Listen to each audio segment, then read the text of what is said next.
Kia ora everyone, and welcome to our long-term plan briefing workshop. Before we start any business, could I call on Councillor Tawaka to open us with a karakia, please? Kia ora tātou.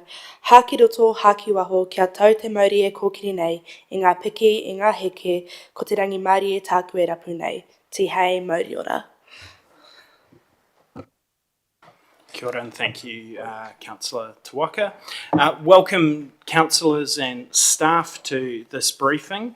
Thank you for the work that has gone into preparing the reading material in advance. All councillors have received this.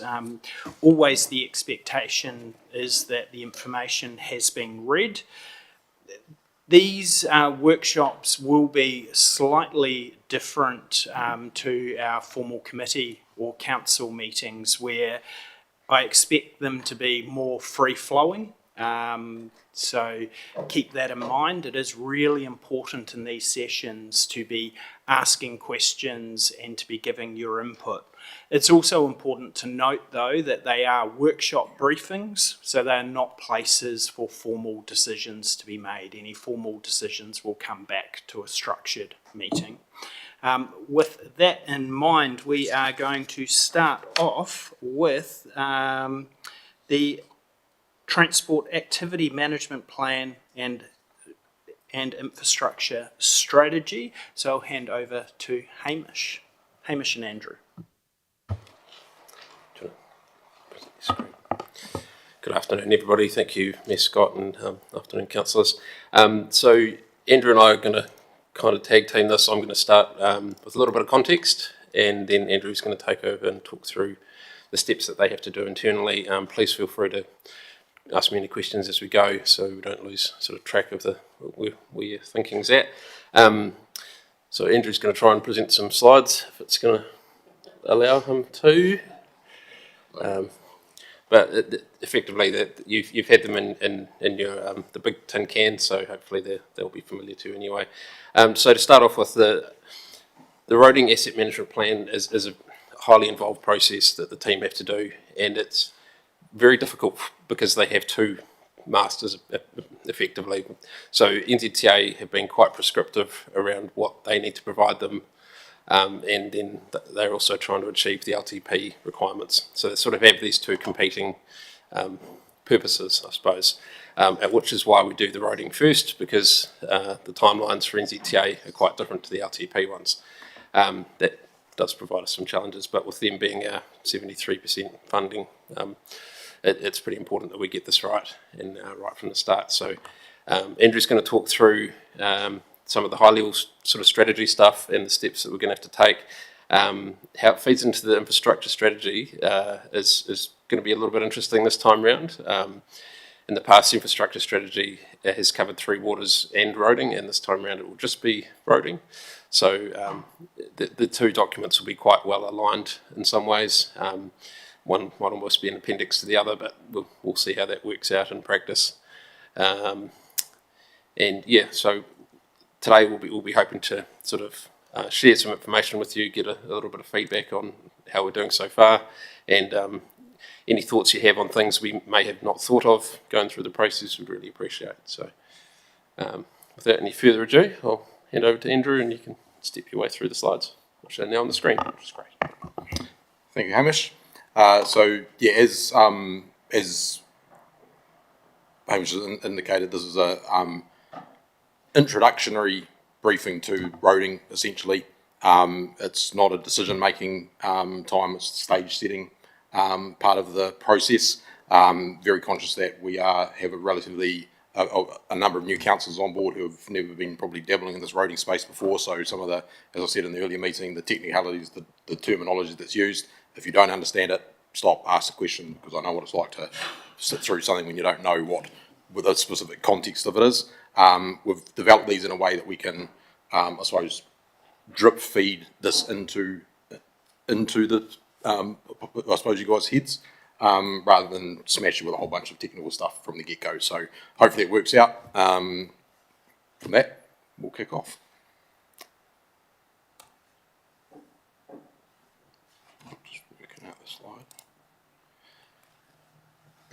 So, transport AMP timeline, this is the, I suppose, conundrum we end up within this AMP space with the transport side of things is how this all aligns with the funding processes, local government elections, central government elections, and all the funding decisions and the different inputs that get thrown in the mix.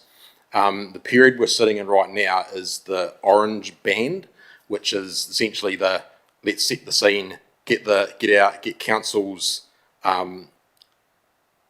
approach to transport for the next 3-year period discussed and agreed upon, and then it goes into basically the National Land Transport Program, which is NZTA's side of things, which sits in the green side of things. They churn it about the mix, and then it spits out the back end of it once we know the funding side of things, and then we get a decision to what we actually got from the funding. So just working through that. So January we had the Alliance introduction session, which was a very light touch on roading. We're in February right now, which is this session, the briefing, to talk about the why we're here. Following on to that, where things start getting a bit more intense is when we need to start the decision-making process about what we invest in the roading space. There'll be a number of workshops we'll run through between March and May, and there may be more inserted into that if councillors wish to thrash things out more and more. So it can be quite back and forth if there's a bit of a misalignment in terms of strategic direction. But hopefully what we're doing today is sort of introduce it in a way that sets the scene about where we've come from.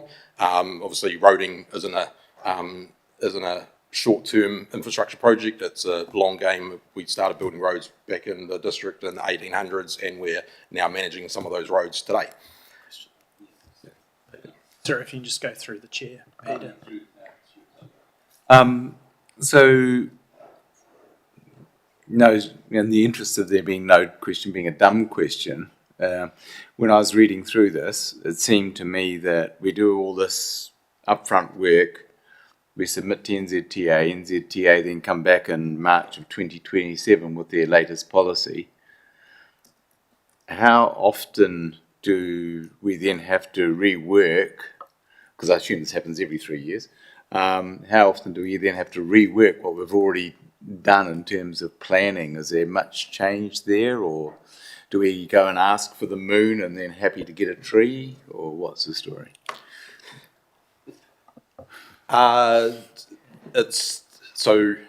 do touch on this a little bit later in terms of how this process works in terms of the government policy statement.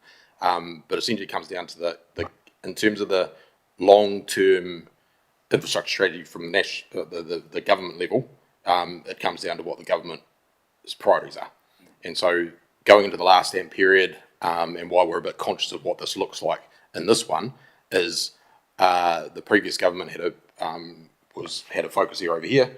The new government came in and completely turned left. So all the work that had been done in the workshops to get to the point where we could present something to NZTA almost got chucked out the door when the new government came in and put in a new transport policy. So this is why I said that the whole timeline of this is all a bit weird, and we talk about it in the industry and across the board. I mean, I had a conversation with Horizons last week for the same thing, and they were bringing it up there as well. So it's just part of the system right now, and it's not fun for everybody. But if we get our stuff right and we have a solid foundation for our decision making, then it should align with the strategic priorities. It's when we're turning left and turning right that we get a little bit into trouble, and that's what we found out with the last AMP. So like I say, we recognise that it is a interesting little timeline that goes in there, and essentially what we need to do by essentially July is have our best foot forward, and then we put it into the meat grinder of central government, and it comes out, and then it was like, well, what have we got type thing. So hopefully we get the right output.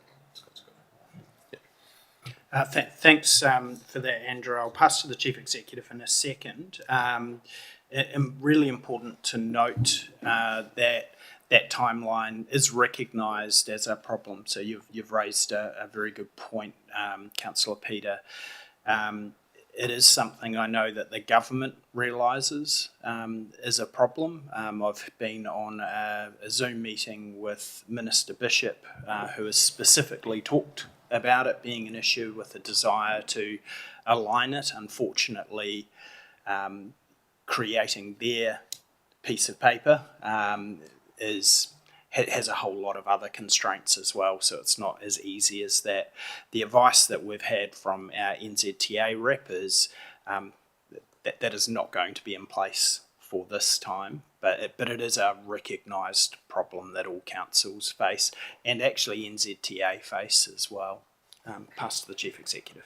Yeah, thanks, Your Worship. And just to sort of add to what Andrew is, in the hierarchy of things, the key document is the government policy statement, and that is a thing that generally is a subject of a general election campaign around various transport policies. So, so it's just a reflection of the democratic process. Different parties have different priorities. The victor gets to set the GPS, so that's how it rolls. And there was quite, as Andrew said, there was a substantive difference between the previous administration and this administration. Also be aware of those dates. There is a general election before those dates.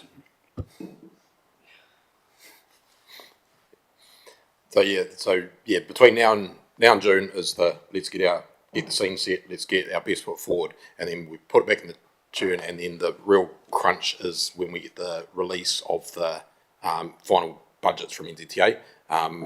In the last period, it did have a big impact on what we could deliver, and we had to turn left a little bit with the AMP document and basically refresh it to align with the new approach. So we're trying to put this together this time with a bit more maybe agnostics is the wrong word, but a bit more of a overview as opposed to try and target it towards the specific government policies of the time, I suppose. So moving forward, purpose of the workshop. So basically, as I've said, to introduce this plan, talk about what we need to do and highlight what our work program is for it.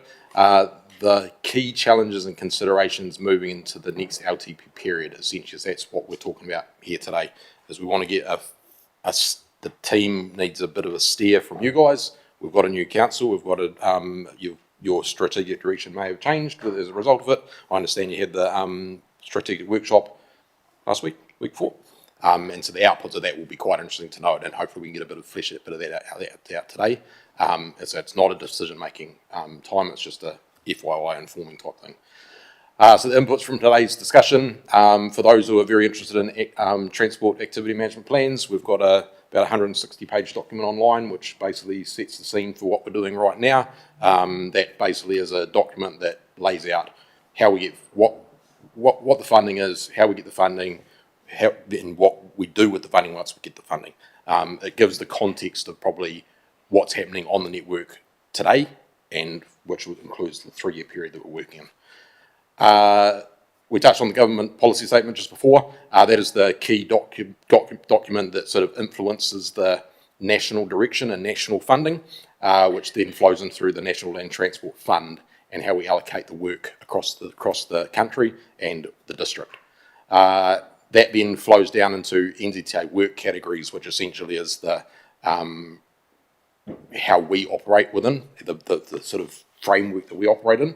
And roading money is not just roading money; you can spend it on anywhere. You've got to work within. We get budgets approved within these parameters, and we've got to operate within these parameters. So once we set the AMP, that's basically saying this is what we're planning to do, and then we follow the AMP essentially for the 3-year period until we get an update to it. Today's discussion, obviously context, the why we're doing it, the overview of the level of service is probably the big part of the why and what we do. That is the level of service in the roading context is what we provide to the customer and how we service our assets. You can read level of service as just what we provide to the customers as smooth roads and footpaths and bits and pieces, but it also step that back into the actual technical aspects of asset management. Is how often do we replace pipes? How often do we upgrade or facility sense upgrade buildings, for example? That's the detail that we will be digging into in the next workshops, the level of service stuff, and then really touching on the current problem statements and what are our upcoming challenges. And we recognise there's been a shift in the national psyche around infrastructure over the last few years, with the affordability coming to the forefront of the national narrative. And so we're just looking at what that looks like with our current problem statements and how we need to adapt to it. Just a little bit of context around some of the terminology. So when Andrew's mentioning problem statements, it's part of the business case approach that NZTA brought in back in 2018 was to look at your key sort of district-wide issues, and then what would the benefits be if we fixed those problems. So throughout the years, we've worked out what those problem statements have been for council, and we have workshopped them in the past, and I guess that's what we're about to do is look at what were the problem statements and what changes need to happen to them if they're not still valid or current, and then that gives us the opportunity to build off that. And what we do in the AMP for NZTA is tie that back to the GPS, so there's sort of direct links between our problem statements and what we need to achieve for NZTA.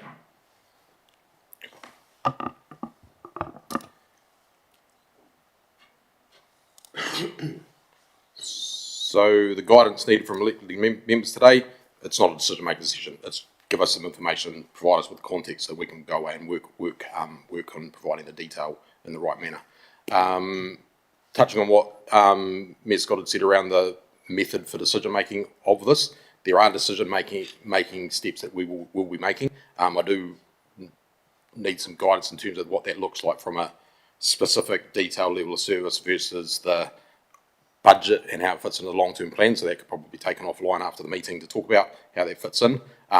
But there is the intent that the guidance that's provided through these workshops does some of it need to then go to the formal meeting. For example, once we touch on you will become a bit more, what I'm saying is it will become a bit more explainable when I get into the problem statement side of things, as we need to commit to a problem statement. Is that a wider council meeting, or is it a workshop thing that we agree on and push forward, given that the LTP process is the approval process for the broader funding side of things? So just something to think about.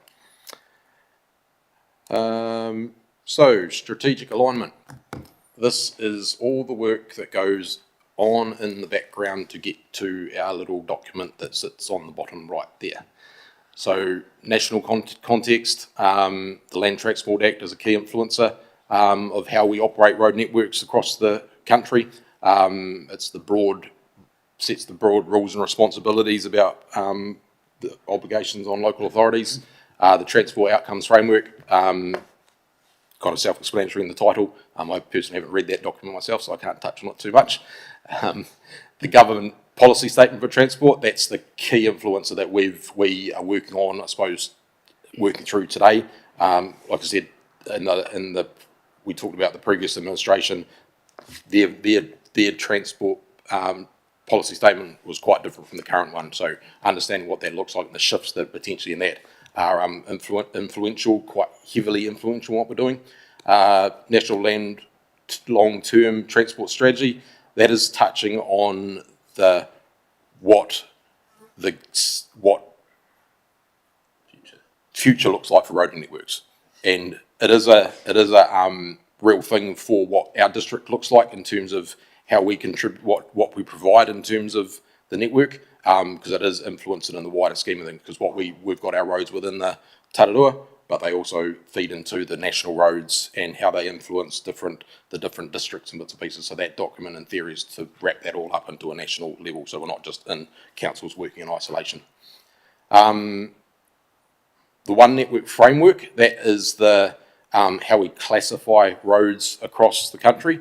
It's basically if you can't say every road is the same, you've got massive the motorways and that up in Auckland, you've got the more regional roads and state highways running between all the different regions, you've got the local roads, and even within our local roads we've got different priorities of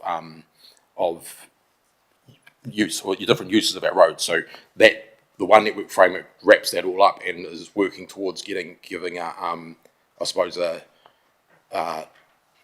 national approach to levels of service when it comes to what roads are there to serve.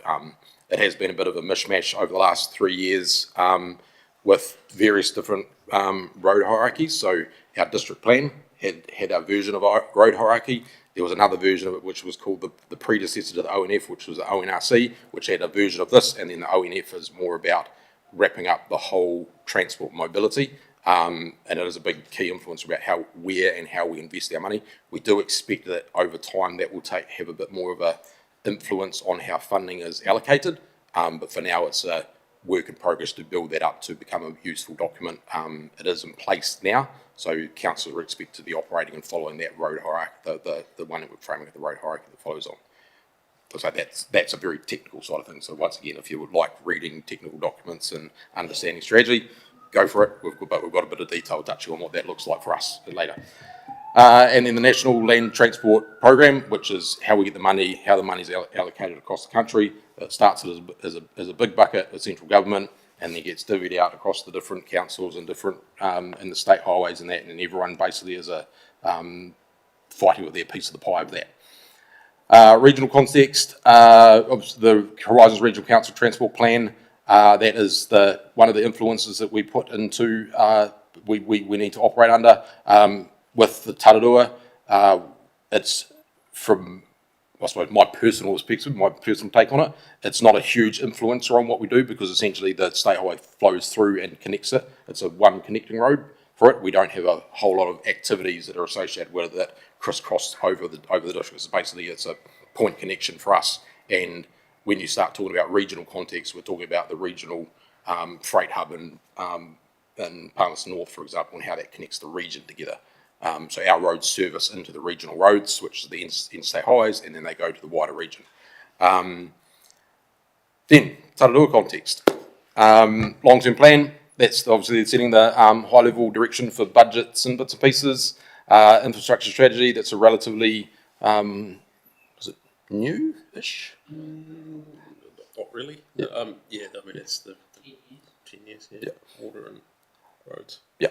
So as I've said, the infrastructure side of things, the roading is probably going to become more the focus on that with the water going out of it. So the AMP and the infrastructure strategy probably do cross over. The infrastructure strategy for us would be help to guide the direction about where we want to invest in roads. The first sense of that is if we want to invest in roads and build new infrastructure, we need funding to be able to build new infrastructure and build new roads. If we want to maintain the current status quo and meet the status quo, then that's the strategy. So what that looks like is going to be, I suppose, between me and you, work out a little bit and then figure out how it influences the AMP. Okay, nice. Yep. District plan, that is influencing the things like the road hierarchy. It doesn't directly influence how we manage the roads, but it directs how we build infrastructure around the roads and what we service. So the district plan is quite influential in the longer term with what we how we work. We're hoping that the progress on updating the district plan comes through because there is a few infrastructure issues that we need to resolve in the background through that. But it is sort of one of those overarching documents that we refer to in the AMP. And other strategies and policies, we've got the transport procurement strategy. In this term round with the Alliance contract coming to currently ending in 2029, we need to start talking about what procurement looks like for the next block, because it will flow in, it will be part of the conversation coming from NZTA what that looks like. So it's touching on it, and I raised my conflict of interest on part of the Alliance, so I can't be necessarily part of that conversation, but it needs to be talked out in a broader sense for that. Asset management policy, that's the entire council asset management policy, which is basically the facilities, the three waters, which will be moving on, all the bits and pieces that tie it all together, how we do the asset management. Risk management policy, obviously with asset management and roading networks, and there's risk associated with it. And the roading maintenance management plan is basically the how-to guide within the operational part of council about what we do. It's how we do it on a daily basis, whereas the transport activity management plan is the longer-term strategic view. So, Andrew, I've just got a question from Councillor Naylor. Yeah, sorry to be a nuisance again, but where does public transport fit in? Does it fit in this as well, or is that, but just because we don't have any, it doesn't appear, but is it actually part of the transport plan? So that'll be part of the for us is the regional transport plan. Obviously, Tararua could start its own transport, some of them then would fall into it. But yeah, in the current sense, we don't touch on it because we don't have any. The regional context will push into it. Thanks for that explanation. Yeah, absolutely, it sits under regional. We do have some regional funding. It's important to note for the health shuttle receive some regional transport funding. Community car in Dannevirke also receives some of that. So we don't have zero. We certainly don't have as much as we'd like. Important to know, though, that we don't receive targeted regional council rates for the provision of bus services and other parts. Council did work very hard over the last couple of terms in particular to look at bringing some public transport links into the district. There was a change in government direction, as was talked about before, that also impacted regional level. So unfortunately that didn't happen. So we will be leaving that to our rep on the Regional Transport Committee. So I look forward to your work on that, Councillor Naylor. All right. So what do we manage? There's a bit of a touch on what we've got around the network, and I know you've probably seen some of the briefing documents that you've already viewed. Bit of a snapshot for our network is we've got 1,100 kilometres of sealed roads, a relatively large sealed road network for the size of the ratepayer base. We've got 767 kilometres of unsealed roads. Both of them have different needs and demands and are at various different levels of development across the district. We've got a lot of bridges, big networks, big space, a lot of hills, so we need water to get from under the road over the road. So we've got bridges, and with bridges, a lot of the asset infrastructure was built in the 30s and 60s and 70s, and they're all coming to sort of the end of life discussion type thing. End of life for a bridge is not necessarily the thing's going to fall down and fall over tomorrow. It's going to slow to deteriorate, and the costs are going to start increasing. So it is one of the sort of common trends when you talk about this within the small rural councils is the bridge burden that's coming, and how we fund it and influence it and what services we provide there. Lots of signs, lots and lots of signs. They're all over the place, and Tararua gets quite windy, so a lot of them fall down sometimes. We need to go pick them up. We get shotgun shells through them, bits and pieces.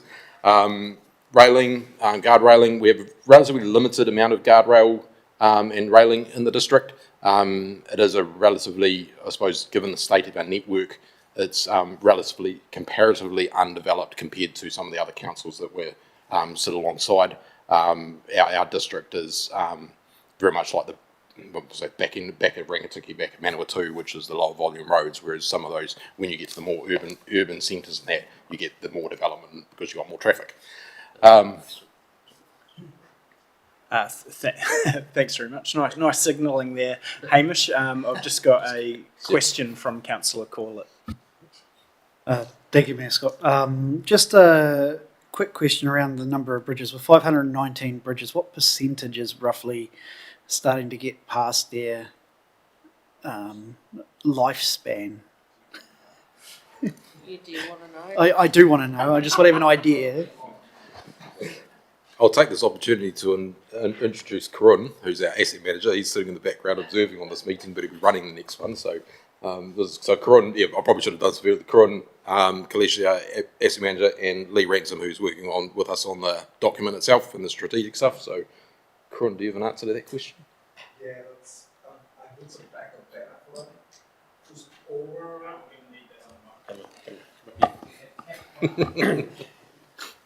It's random with this thing. It's nothing specific. It's just broadly. Yeah. Baptism of fire. Yeah. Say hello. Say hello. Just on my sit down.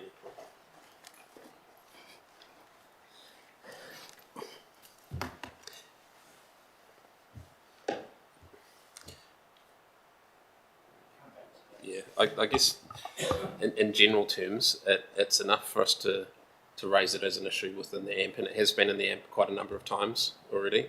That we had an awful lot built very early on in the 1900s, and like Andrew said, another tranche in the 60s, and the general life is about 100 years. So while we're not quite there yet, some of them will be not too far off, I'd say. And that bow wave, I mean, we keep talking about these bridges in over in England that the Romans built with the right maintenance and the right usage, that they can be maintained past their end of their design life. But that takes quite a bit of effort.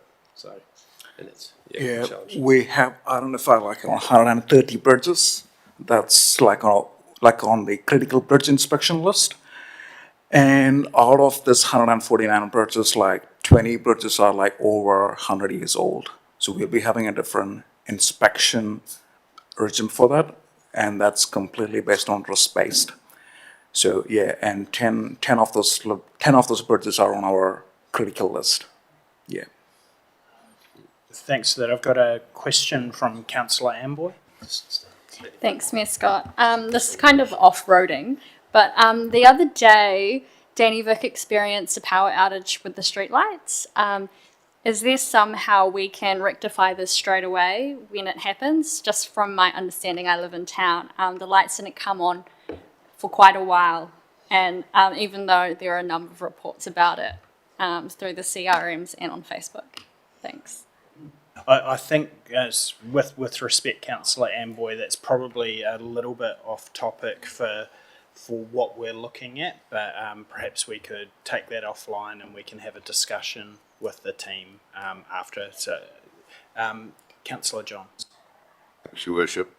5 or 6 years ago, Tom Dodd, was an engineer with on council, did a survey of all the bridges and culverts with that view in mind that while they technically had a 100-year life, as he said, half the bridges in England have been there for hundreds, 1,000 years, perhaps in some cases. I don't know where that report is, or whether it's still applicable or current. Do you know of it? Yes. Thank you for the question. So, I was in Corinne's role when that report came out, and I was looking after the bridge stock. So Tom did that piece of work. So what he did was a desktop exercise to look at the inspected conditions and then adjust the design lives. So an awful lot of the bridges got pushed out to 120 years as their expected lives, which did some things to the accounting. Sorry, Sarah, and it was theoretical. So the team have been doing an awful lot of actual physical inspections. They do a sort of tiered inspection regime. So they get, I think it's every 3 years, they get a full structural engineer out there to go through almost every bolt to make sure that it's still holding together. And Corinne can probably speak to that a bit more, but and they check them every year for aesthetics, for example, like making sure the vegetation is, so there's sort of a graded level. But the results and the data show that there are quite a few on that list that they're quite worried about in that critical space now. So they're having to check them pretty regularly to make sure they're still safe. Thanks. Councillor Tuaka. Kia ora, Ms. Scott. Just circling back to Councillor Corlett's question and I guess your response in regards to the bridges and that there are 10 in critical condition, I guess, or reaching that lifespan. What does that actually mean once it does reach that lifespan? Like, what does that mean? And are those bridges quite spread across the district, or are they rural? Are they quite rural, or what does that actually mean? I have no idea what that means once it reaches its lifespan.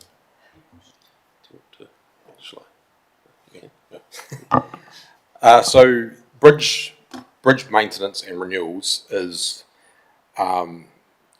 maintenance is keeping the bridge clean.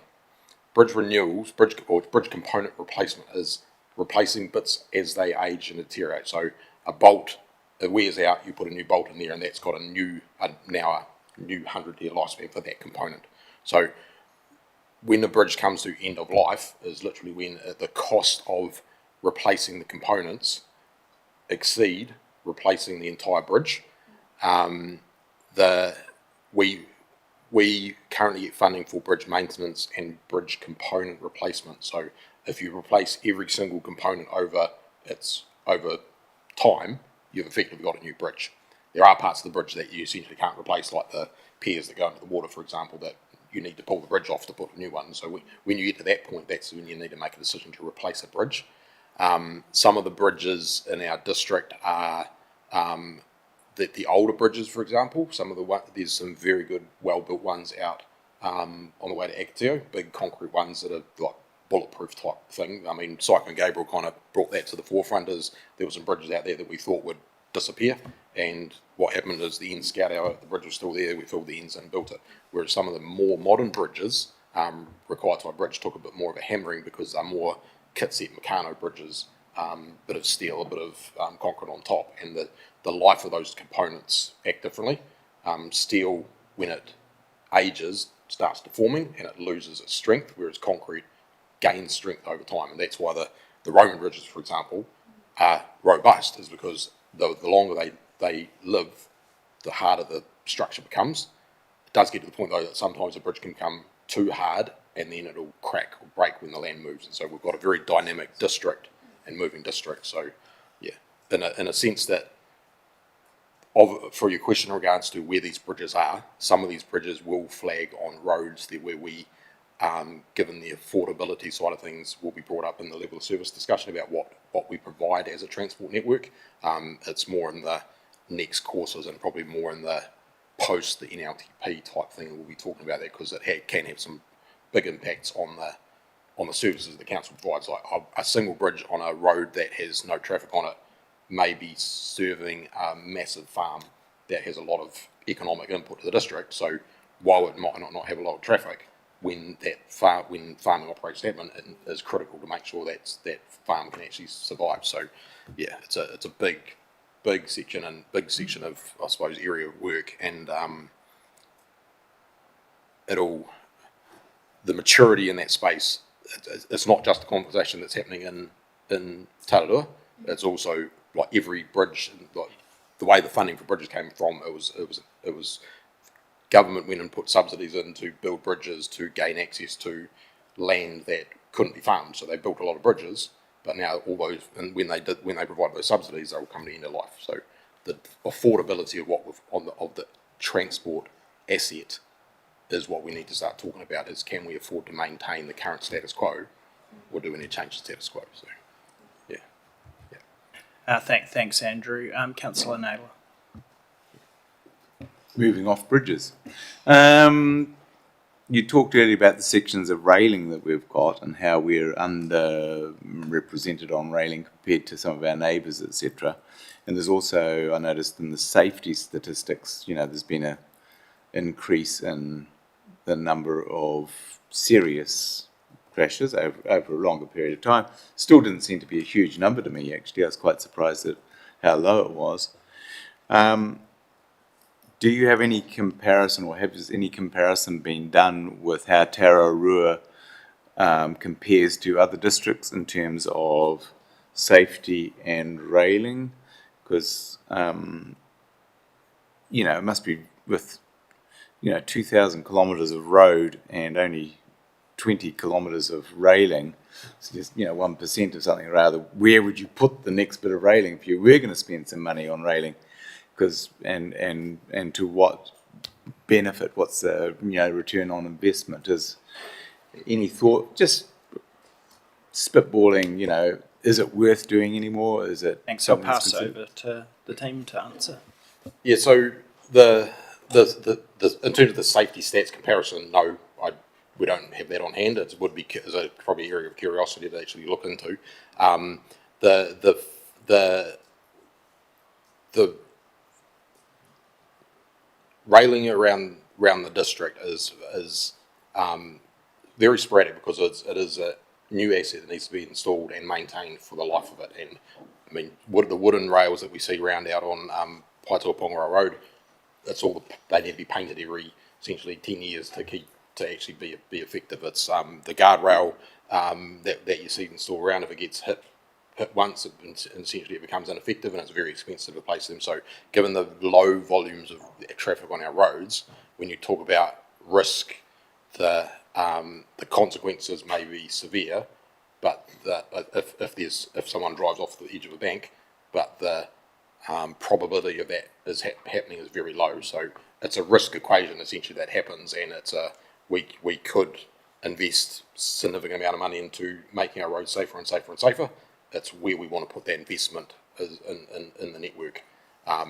The railing, there is alternatives to it that you can put in place, like edge market pegs, more line marking bits and pieces, and because they're all that subset of assets, which is called the network services side of things, is always a relatively underfunded budget.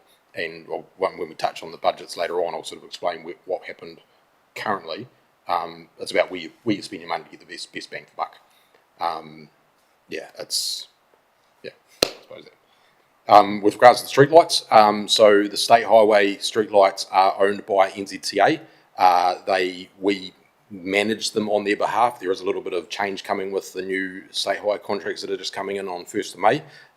One thing with the streetlights that has happened over the last few years is the power companies have all changed and merged, and all the little one-man band operators that used to do a streetlight servicing, they've been sort of shut out of the operation, and there's some big national ones that are looking after streetlights now. So we're trying to work through that right now. So the response time hopefully is going to get better. We're trying to get in a maintenance agreement with one of the suppliers to service them, but it's going to come with a cost. And if we go that one, otherwise we fight the ones when they come out. When you get a big streetlight outage, it's likely to do with either the power something's happening at the power supply side of it, which then you go to the power co and all the bits and pieces and figure out what's gone on. And it might be the fact that one of their fuses blew, and so all our lights went out. So it might not be a street light thing, it might be a network issue. So yeah.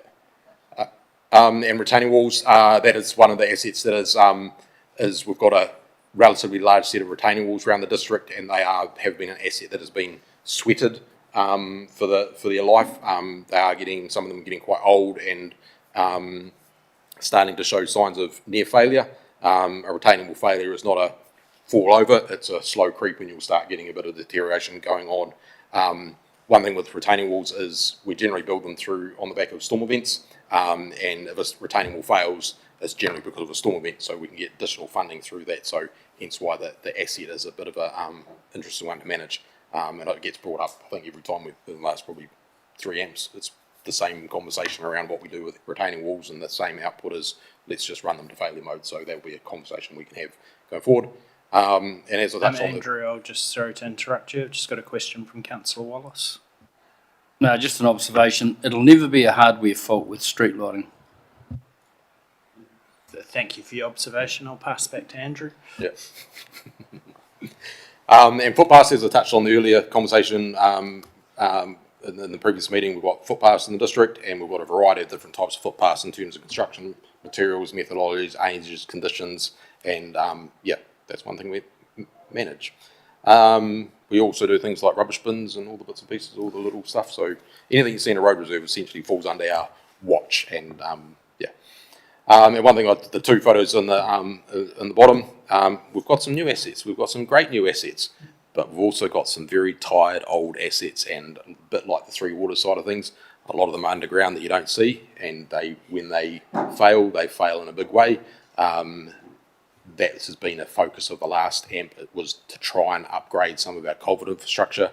Unfortunately, we didn't get the funding cycle to allow us to do it, but I want to highlight that because it's probably a bit of an area we want to focus on. So. Councillor Wards. Thank you, Mayor Scott. The new assets, Andrew, I'm hypothesising that we might have created quite a number of them thanks to Cyclone Gabriel. In the absence of that, what's our strategy say about new versus, I mean, you've explained a bit about the bridges, but I mean, that's a fantastic photo because all of that huge big culvert is covered up. So I never got to see it, and it's in that position. But what is our, across a 10-year, if we didn't have a Cyclone Gabriel, what would be our percentage of spend on new assets in general? Just a spitball. I'm trying to differentiate between a plan that has all of those emergency works that we have to create new assets versus if we didn't have an emergency, what would be our master campus plan really for? So that'll be around the operational expenditure, which is the keeping things going as they are, and then the capital CapEx. renewal side of things. I could give you the budget split from now. I won't do it now because I can't remember off the top of my head, and I'll probably get it wrong. It's CapEx versus operational, Yeah. where those new assets come in, really, yeah. I'll just add to that most of the new stuff is a replacement or a renewal of something. It's not we're not improving or growing the network or growing the asset base. They're just replacing what they've got with a new pipe outside the emergency works, which we kind of try and stretch things a little bit. The reason I wanted to put that photo on the bottom right there is, while it's a relatively small little culvert, if that was at ground level, it would be about, say, $10,000 to replace. That one there is 20 metres deep. 20 metres deep. So how much that was? Probably about $250,000 to fix it. Councillor Wallace. Just a question on that. Obviously, you're replacing back better. You'll have grills at your entrance of that culvert? Yeah, so yes, they will be considered where they're needed. We've got a risk. That is actually the actual pipe itself was collapsed, and because it's collapsed, then obviously a board's gone into it and got stuck and jammed in there. But yeah, it was the pipe collapsed. Basically, the pipe gave way under loading at some point in time. Team, just to make a quick comment, I'm just very conscious of time because we have until in total until 4, so it's about an hour and a half for your part of the workshop. So you're 45 minutes deep into that. Yep. Point noted. Yeah.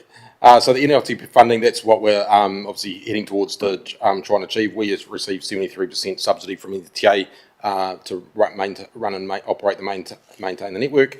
So it's a big part of what I suppose that's why this is so important to us.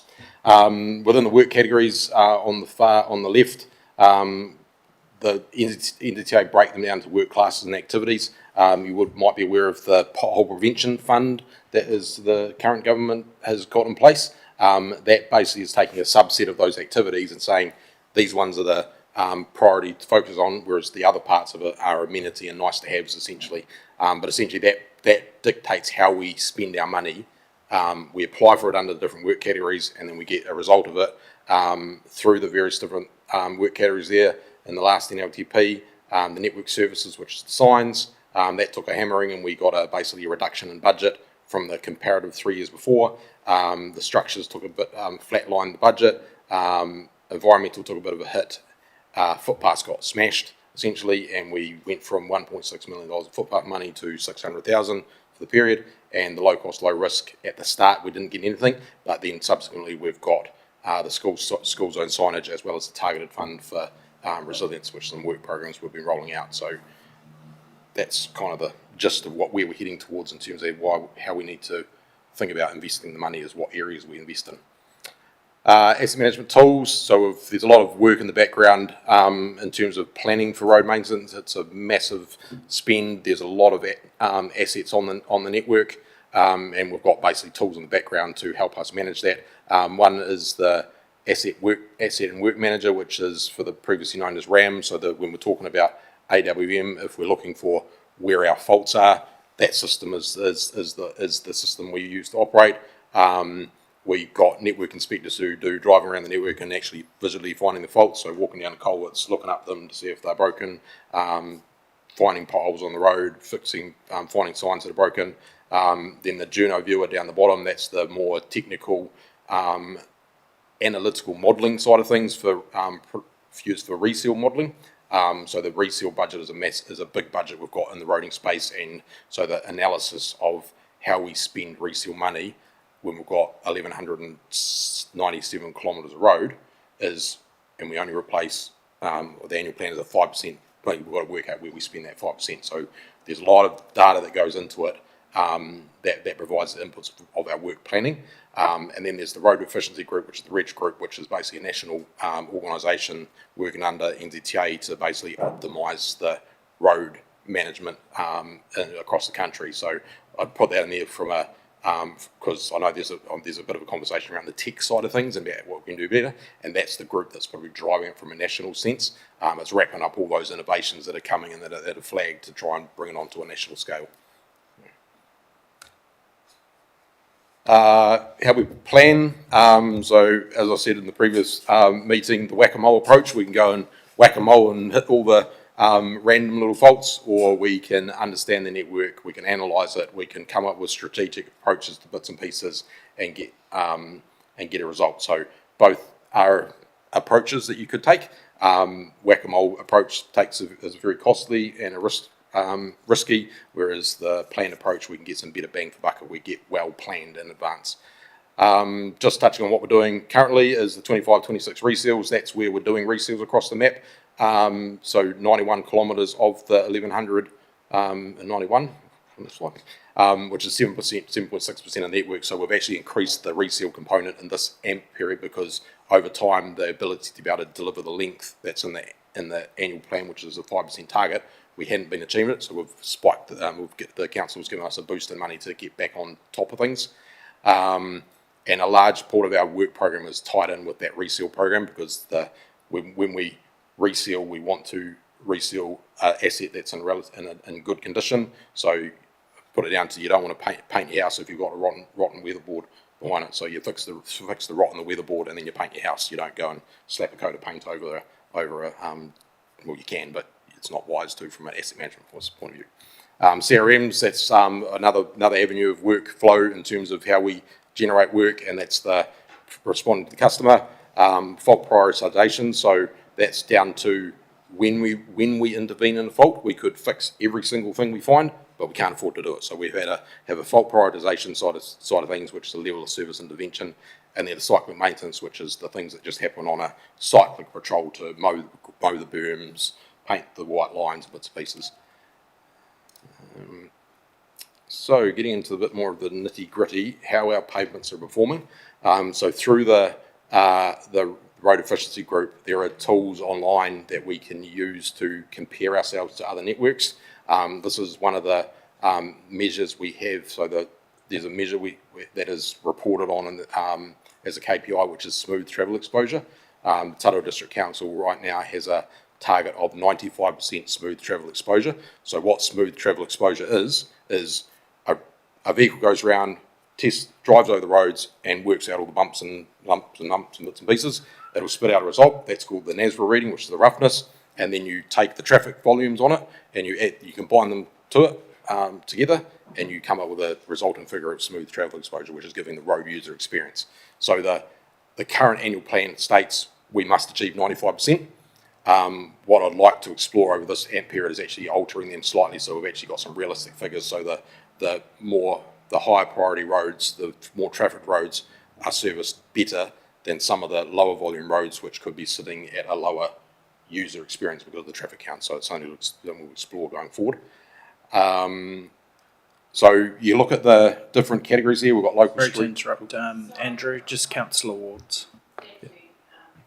Mayor Scott, I don't want to delay things, but I am curious to understand, you said you'd like to change that figure at 95%. Do you want to bring it down, or do you want to up the ante? Because I fear that some of the rural roads out towards the coast, not the good stuff, but might bring your figure down rather than up when it came to roughness. The smooth travel exposure figure was set a number of decades ago. And so a lot of the other councils moved to different metrics. So that's why I wanted to bring up the topic. Like 95 is from a national sense, it's quite nice to have because we meet it all the time. But,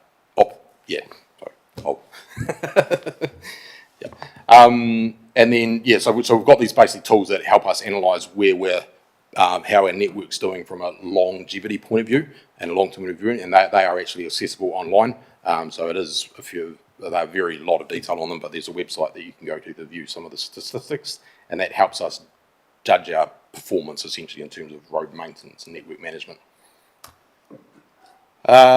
Split across the investment split across the district. So there's a bit of a rough and ready graph we put together based on that being able to split up the district. One thing with the district is why we wanted to, I suppose, put this up there is I know there is conversation between where we spend our money, and so this was some stats we produced to be able to probably provide a bit of context to that. One thing we've got to appreciate with the Tararua district is in the southern part of the district, in the Woodville and Paitoa areas, all the roads are built on gravel, river metal, so we've got a very good foundation to build on. When you start getting up into Norsewood and out to the coast, we're on horrible, ugly clays. And so the road performance in those areas is very much different, and the amount of money we invest in these areas is based on the performance of those roads. So the clay, the northern and the eastern roads, they take a lot more pressure from all the heavy traffic that goes through. When you get onto the western side of it, and particularly the southwest, you're on river gravels and you don't have as much heavy traffic on the road. So I suppose it was just a bit of a context to help with that, where we spend our money. Councillor Wards, I will have a question in a second too. Thanks, Ms. Scott. Given that, I mean, I love this picture. I appreciate that you've put it together to try to give some context about spend around the district.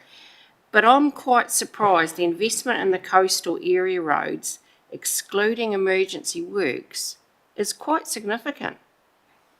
A lot of money goes into, you know, emergency works aside, a lot of money goes into those roads. Yeah, and part of that comes down to aggregate sources back in the days. I mean, where we source our aggregates from is all in the rivers along here, whereas to get that out to the coast is very expensive. So the cost of maintenance out in the coast is different to what it costs in here. So, yeah. I might just throw in a quick question here too, because this slide will jump out at many of us. Interestingly though, and it might be very difficult to get the stats, but it would be great if we could to see a bit of an overlay, not just looking at the total length, but looking at the vehicle movements. Because when we look at some areas, perhaps there might be huge length of road, but very, very low levels of vehicle movements, which might mean that it doesn't require as much investment. Be an interesting part of the picture. This sort of information is always great to see. The only issue though is it will often only tell one part of a story, so it doesn't necessarily mean some parts of the district are being underfunded versus their total length, or others being overfunded by their length, because some of it will be determined by vehicle usage, type of vehicle on the roads, where the roads are, what were the conditions, etc. And what were they built on originally?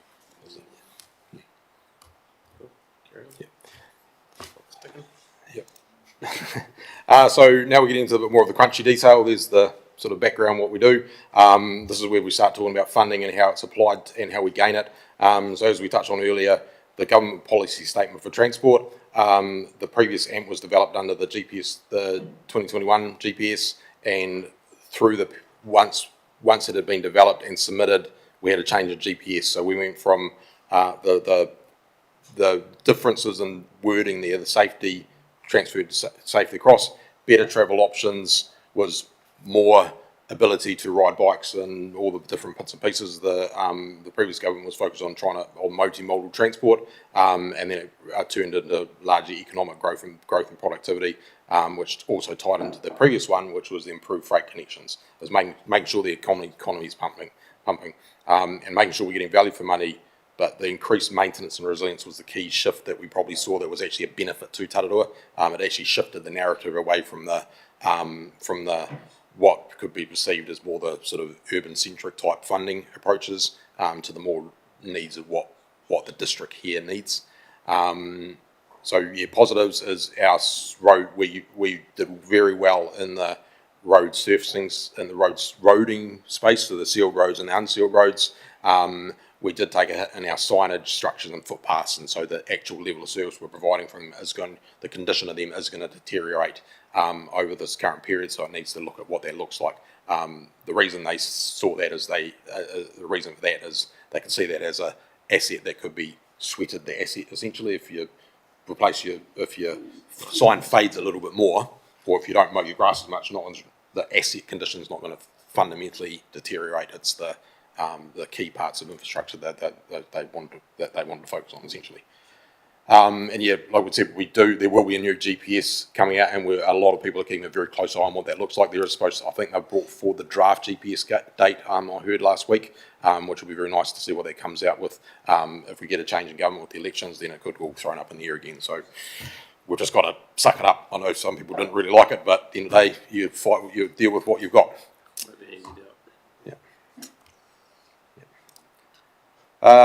So I'd kind of just touched on that then, so I won't spend time on that one. So level of services, this is where we start talking about what we're actually providing to the community.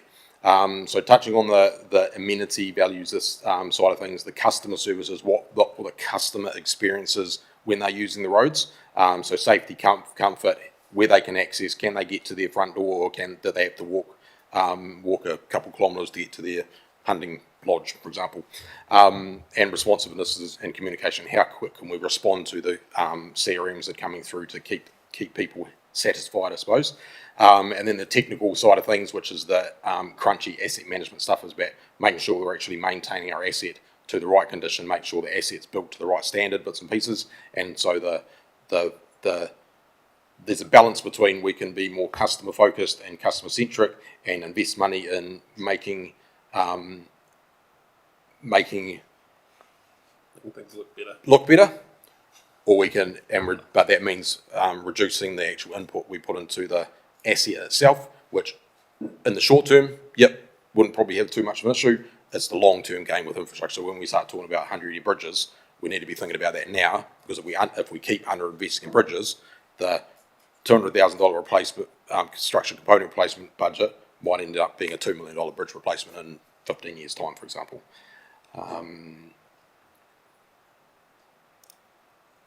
So how this looks as we progress through this AMP process, I touched on the NZTA work categories before. What we go through as we workshop this is where we're workshopping the specific areas that we want to focus on. So this context here is the seal pavement maintenance workshop from outcomes from the workshops last period. Essentially what we'll be doing is presenting various different options. In this instance, we've got three, which is the option one was the network need, which is the low risk. If we had all the money in the world, we could go and do it and deliver a service. It was estimated to cost $36 million over the 3-year period.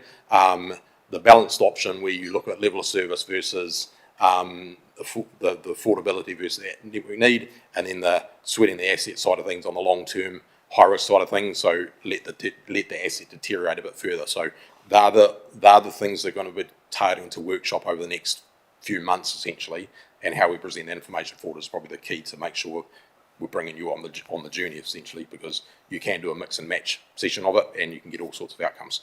One thing we are looking at as well is probably providing an option that sort of reimagines it as well. I don't quite know how that looks like from the different asset sets, but say we've got 3 options and then another one will just completely change the game type thing. So.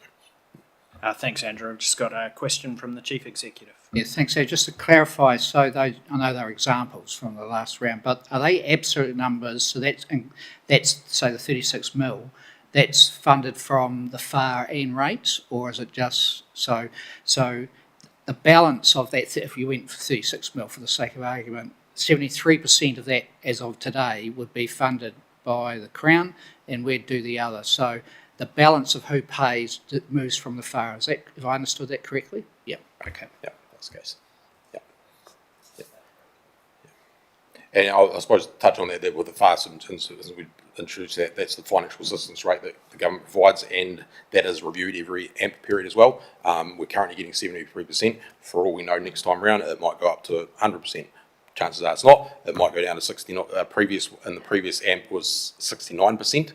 So it could have a big impact on that in terms of the value of what we can do, because that's probably the biggest influencer of what we do here. It's not necessarily how much we commit ourselves, because we do get a currently good the bang for buck. So Do you know the review?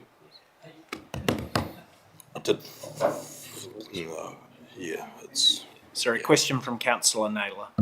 Yeah, just a quick question, because when Scott said go for 80 a second ago, I thought 73 was pretty high, but is there higher in the country? Not much. We are on the top. We're in a high tier. Sorry, I'll pass to Andrew.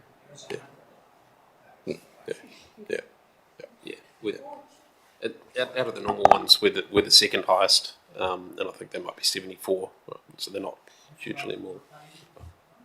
Like Wairoa is Yeah, so we're in the top few. Yeah. one thing with the far rate is we don't have actually much control over what that is. It's not a negotiation thing. It's basically there's a whole bunch of metrics that they put together in terms of the economic viability of the ability to fund it, the road network length and bits and pieces, and we pulled the actual stats just recently, what that looks like, because it was a big question I had as well going into this about how we set that. But from what we've read, it's basically largely outside of our control, unless we can make a case that the Tararua district is even poorer than what it currently is in terms of deprivation. So yeah, that's statistical essentially. I'll just pass to the chief executive. Yeah, I agree. I mean, I was involved with how that was set, so it's social deprivation, that's in there too. But based on the fact that it is a formula, can you make an assumption, at least as we go through the workshop LTP process, about what the number will chug out at the end in, I think, August? Are you able to figure out what the potential inputs are, or is that too speculative? In other words, basically, will it move from 73 up or down, or stay the same? I don't think we've been allowed to look inside the engine bay on that one enough to actually really understand how it was calculated. I mean, we understand in general terms some of the inputs and clearly the output, but we don't know what happens in the middle. I know it seems to take them an awful lot of effort to do that review, so I wonder whether there's a whole lot of moderation and things that happen in that process too. Yeah. So our working assumption is 73 until it's not. Is that fair? Correct. Yeah. Just got a question from Councillor Wallace. The chief executive took my question. Good man. Thank you for that. Thanks, Councillor Wallace. Just to make a quick point, although the FAR is set without us having a whole lot of input to it, it still absolutely should be our priority in any way that we can to be trying to protect that 73% level. The impacts of that reducing are significant, and so we probably do need to be strategic around that if we are hearing any noises that there might be a downward shift. One of the lead things is the network length, and if we want to turn all our paper roads into maintained roads, we could increase the network length, would put more pressure on it, but it's probably not a wise thing to do. So yeah, Let's take that offline. Yeah, and to be fair, I am making a serious point though, because there could be politics that comes into play with it as well. So I think it is something that we can't afford just to say that we will accept whatever. There may be other ways to influence it if we are getting a sniff that things are going down. I think it's important to note that the NZTA budgets are under significant pressure. So it is something we're going to have to be watching very closely. I've got a question from Councillor Johns. It wasn't a question so much, but I was under the understanding, and I think while you're taking into consideration your comment about NZTA being under pressure, I think the government has made a statement to the effect that they are looking at putting a higher percentage of the total purse into infrastructure, and a lot of that's roading.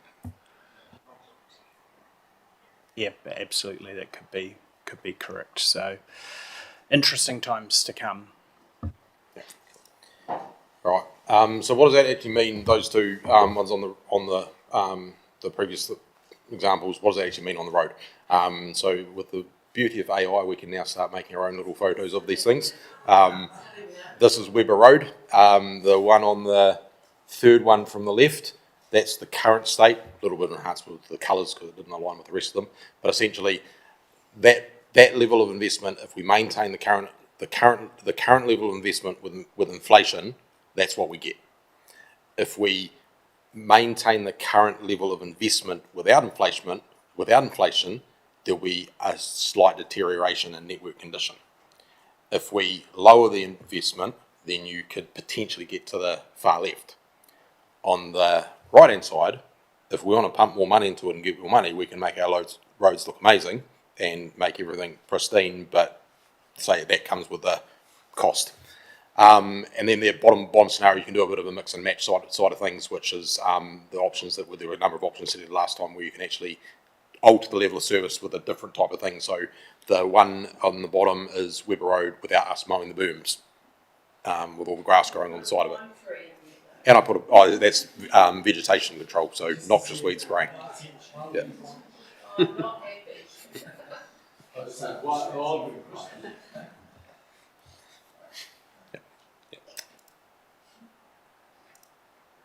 So now we're into the nitty-gritty of today, essentially developing our current problem statements. So these are the current problem statements that are in the current AMP. As hopefully you've read them and taken a bit of a snapshot of where we have come from, and this is largely the wording in that is around the previous GPS, which was around multimodal transport, making things safer.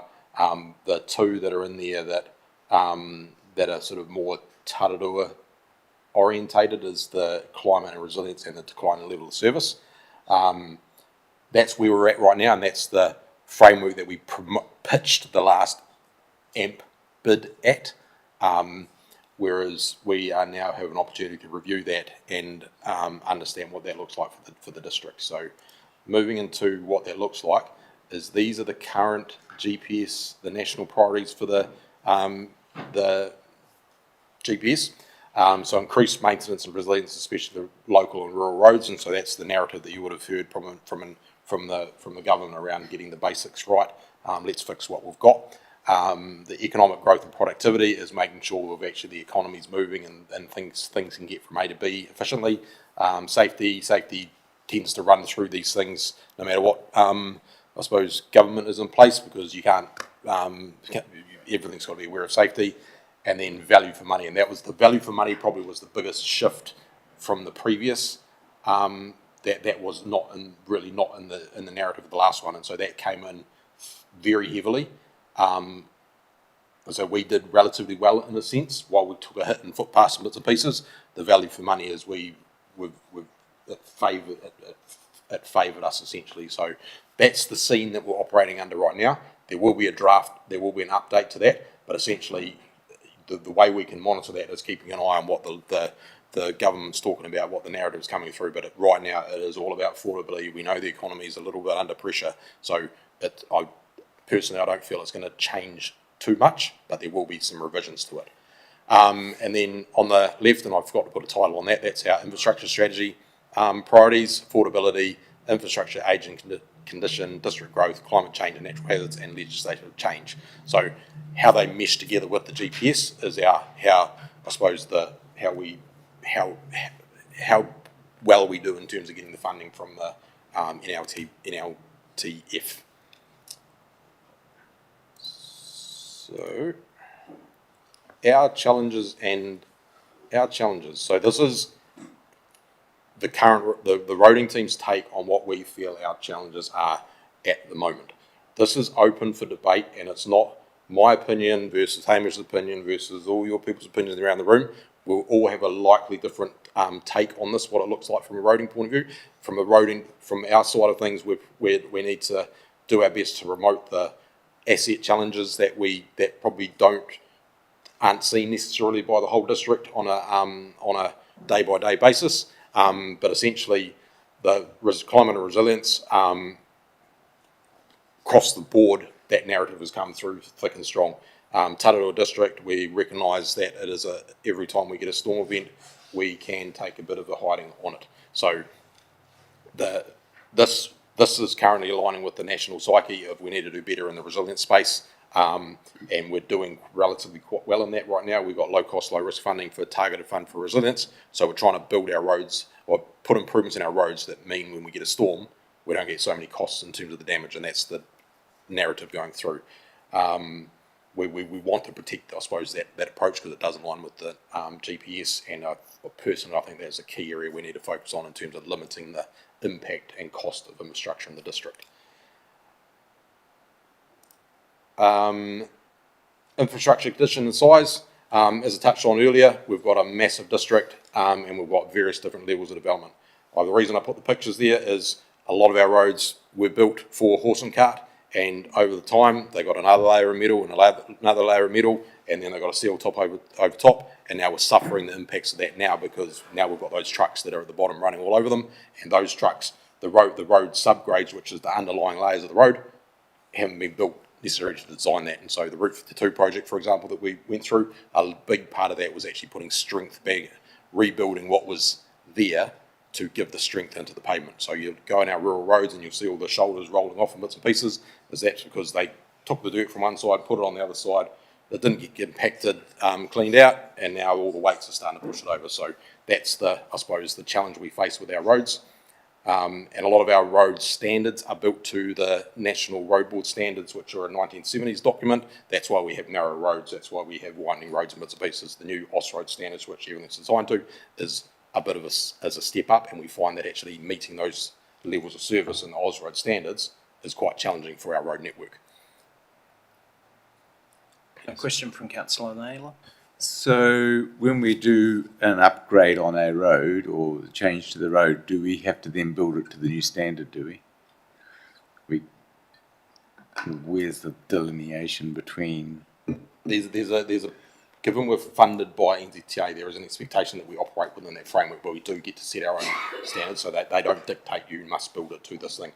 We are doing a lot of work in the background to try and actually present a differential level of service. So right now, the standards are relatively designed for high volume networks, and what we're trying to do is put that in a Tararua context, so we can start breaking down our roads to say, well, what is actually just a farm track, what's a driveway versus the Weber Road, which is actually a key priority route, and what the design standards of them look like. So touching on the safety side of things that you brought up earlier, is we're trying to build a bit of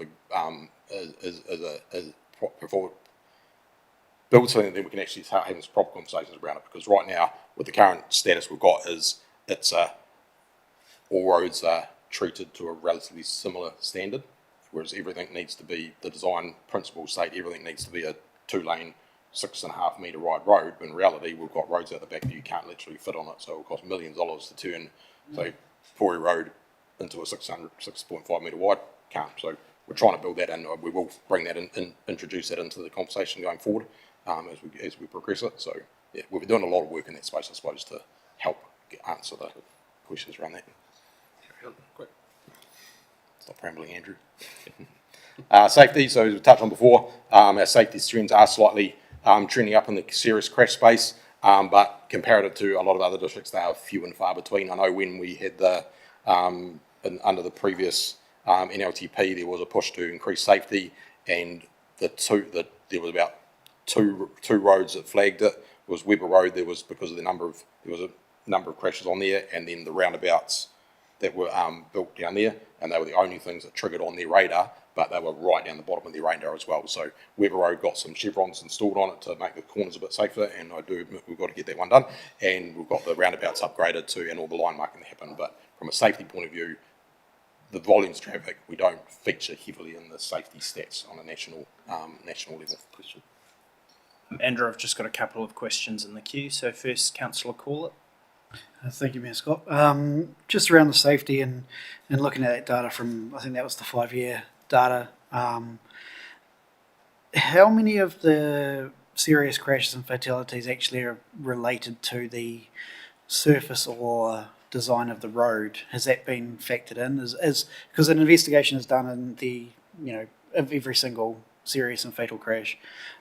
Is that data taken and used to sort of plan out your future state? So following an accident, we do send our team out to go and actually have a look at that condition, and then the police also report on it. It's not normally a common denominator. It's more lack of the attention or drugs and alcohol. The road condition, where we've been to those sites, have never really featured in the stats. I mean, I can't speak for the ones preceding it, but there's no real clear trends in regards to the actual condition of the asset. One thing with your thing about roads, if you build them bigger and wider and straighter, people will go faster and have accidents. The beauty about having winding roads is people actually slow down. Second question from Councillor Wallace. Yeah, just on that, because, and it's exactly what I'm saying, because you can have a good road or a road with a slight lean on it, but the guy could be intoxicated, like exactly what happened with it, like, and I know it's happening, but I don't know when these speed limits, you know, i.e. Cowper Road. I've already had 2 crashes there. The guy was drunk 9 o'clock in the morning, then I had to go and, he tried to kill me, and then I had to go and pull him out of the car. But is that on your radar? So in your bigger strategy thing? I think we talked about it at, so we've done the school speed zone side of things. That's now in place because we had some deadlines to get that done, and the next conversation we want to have with the council was actually what the speed management looks like around the district. The government has changed the rules around it, hence why the previous work that was done had to be put to the side and we focus on the speed zones. But then as part of the, I suppose, ongoing conversation around what the Tararua road network looks like as will be the speed conversation. So if the council decide they want to make that a priority and invest in that, yes, we can put that in there. It'll obviously come down with the low cost, low risk budget, but yes, very much want to have that on the table for getting something in place. Thanks very much, Andrew. Just to note, I'll just pass to Councillor Johns in a second, but we have 10 minutes left of time for this presentation. So, Councillor Johns. Very quick one, thanks, Matt Scott. These road statistics, do they include or exclude NZTA roads? These ones exclude NZTA. Yep. Right. Don't need to talk too much about affordability. So, affordability, yep, things are tough, money's tight. It needs to be, from our view, needs to be a bit of a conversation, hence why the strategic stuff we're talking about. We want to start looking at exploring alternatives. Customer feedback, so that is, I suppose, the state of the nation in terms of what we're providing as a road network. Interesting, it caught me off when I was reviewing these slides, is the top bar chart is the years are reversed. So the first one is actually 2025, and it's actually showing we're doing better than what the perception is. We're actually getting better. We're doing better. We had a bit of a lull through the 22, 23, and 24, and we largely put that down to with the stats on this can be influenced by the Saddle Road, for example, all the detour roads, as well as we've got smashed by storms time and time again. So all the roads were suffering, but it kind of feel like we're coming out of it. There are some. You look at the bottom chart, it's probably more to take away from it is the budgets and the potholes, for example. If we increase seal road, if we want to address that, we increase the seal road maintenance budget, unsealed road maintenance budget. If we want to address poor vegetation control, we increase the environmental maintenance budget and so on and so forth. So that's what we'll be fleshing out in the next few workshops. And CRMs, that's a bit of similar like the other one. This is our state of the nation about where we take a gauge on what's going on, and we appreciate there is an increase in some of the responses around some of the key areas, the roading, the potholes, the seal pavement maintenance. That's why we're spending more money in our reseal budgets to actually get on top of the cracking in the seal, so to get over those things. So it's a strategic approach to what we're doing, and the last council approved a good boost in budget, and luckily the NLTP supported us. So, just got a question from Councillor Corlett. Thank you, Mayor Scott. Just quickly on the CRM stuff with the 95%, the 3-day service, is that resolution, or is that just going and having a look at it and deciding not to go ahead with it? Is that sort of what makes up the 87 odd calls that were outside of that? Yeah. Okay. Yeah. And so the key part of that is that level of service priority intervention is when we deem the condition of the asset falls below the what we agree to provide, and when it falls below that, that's when it falls below it, goes above it, that's when we do a repair. If it falls below that, it'll stay in the system until it'll be monitored essentially. But I'll touch on that probably in a bit more workshops about what that looks like. So that's me doing a lot of talking.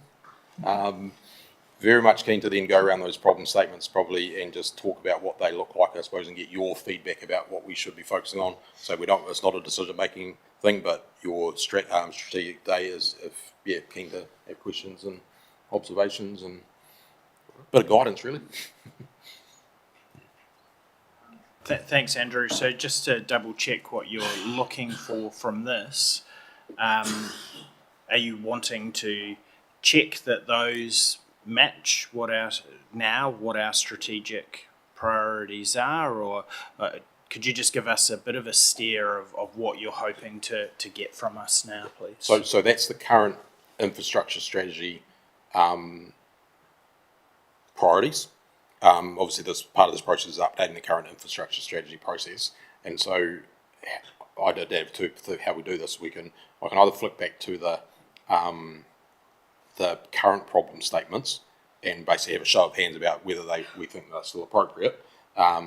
We can look through that and say rank them, but essentially we were hoping to have a bit of a more of a workshop sticky note type thing in this, but within the forum, an online factor was a bit hard to facilitate that in the short term we had. But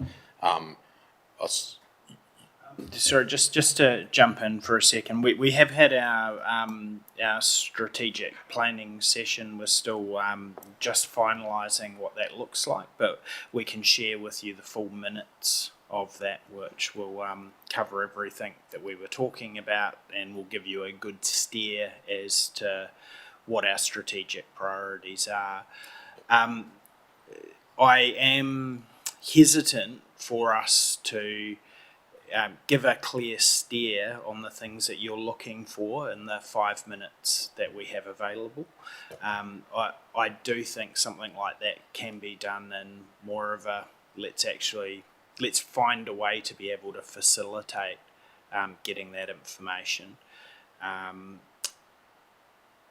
So what I'm trying to determine is how vital is this information for you immediately, and if vital for you to carry on with your work, then we need to figure out some time to be able to do this separately.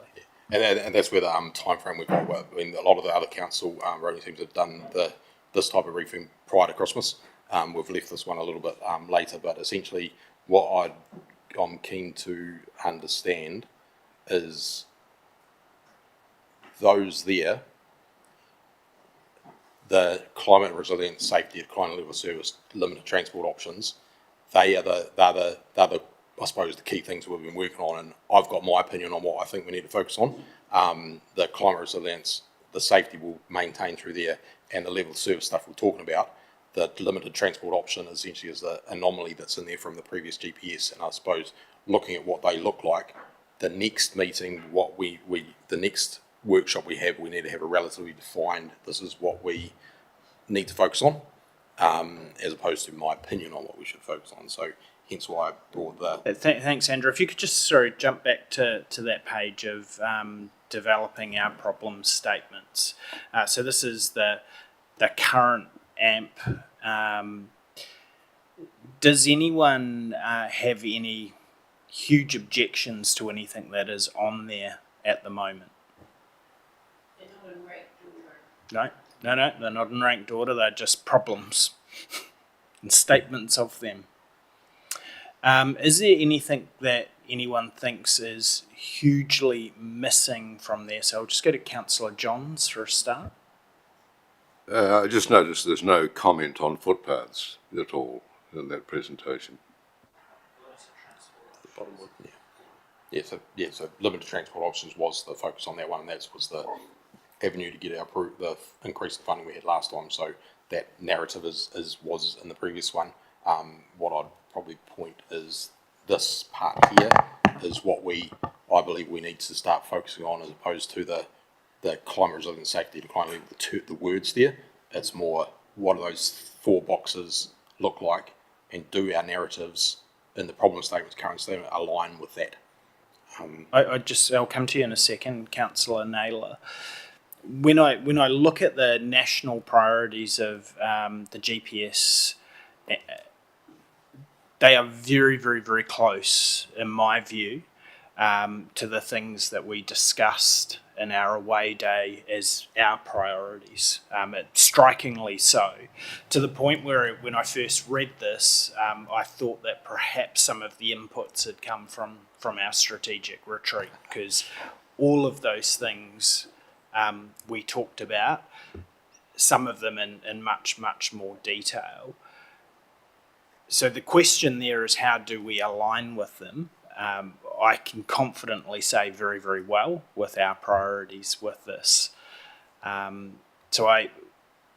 Perhaps a good way forward, and I'll come to you again in a second, Councillor Naylor, but we are almost out of time, is to share with you the draft of where we're at with our priorities. I think you will find that will give you a very, very good steer with where you need to draft those problem statements, and we can get them verified over email, because I don't believe that there will be any contention with them. But I'll just go to Councillor Naylor, sorry, and thanks for your patience. Thanks, Mayor Scott. I think the national priorities where the problem statements should be drafted around, as you said, the previous problem statements were around the previous GPS, whereas this is, the current GPS, so we need to just reframe them to fit these, I feel. Yeah. And my view on that is these actually align with the district better than what the previous ones. Yeah, and one other comment that came up in our strategic planning day and at the infrastructure day that we had, induction day that we had, was the risk of CCOs for transportation.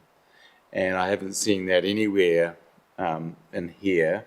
And it's not necessarily that it's a strategy, but there should be some strategic thinking about how do we position ourselves so that we don't get sucked into the CCO story. We've got a great story with the Alliance and how we operate in transportation, and how do we get on the front foot with that with government. And so I'd like to see, personally would like to see some commentary or something in there that actually highlights how well we are doing, and that we don't want to go down the CCO route, because to me the CCO route would definitely have an impact on our FAR. I think that there's probably quite a lot of assumptions within there, but we might, and I don't necessarily disagree with you, Councillor Naylor. Let's take that offline. The time allocated for this part of the workshop, and apologies, Councillor Corlett, but the time allocated for this workshop has ended. Is there any final comments that you would like to make briefly, team, before we move to our next session? Essentially, what you've said is you've given us enough steer to start working on it. If you can provide that strategic stuff, then we've actually got the blueprint to work on it. And yeah, if we get that, we can come back to with a proposal. We'll just work out how we comms that together, and yeah, happy. Perfect. Thanks very much, team. We really appreciate it. We're at 2:32. We're just going to have a short break while the next team sets up. So if we can please be back here at 2:40. So back ready to go at 2:40.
Welcome back, everyone. We are now moving on to our workshop on the financial strategy. So I'd like to hand over to Tracy and Sarah. Hello, everyone. Just making sure that was working. So you'll hear from me for about 2 minutes today, unless I get some direct questions directly to me. So it's what we're presenting today is work that Sarah's put together. It re-talks to what we went through on the strategy day. That is so that we can keep reminding of what the important things are and what we're trying to achieve, and the link that we spoke about at the strategy day, relinking that back to our LTP plan and the process we're going through. When we're finished today, we really like some input into, sort of like we did on the strategy day, of any high-level thoughts from councillors of where they would like us to start looking first. And I want to be, sharing thoughts and prelim numbers right through this whole process before we come back to formal presentations or so forth. So, two-way street at the end would be great, and Sarah's got us all lined up for that. Thank you.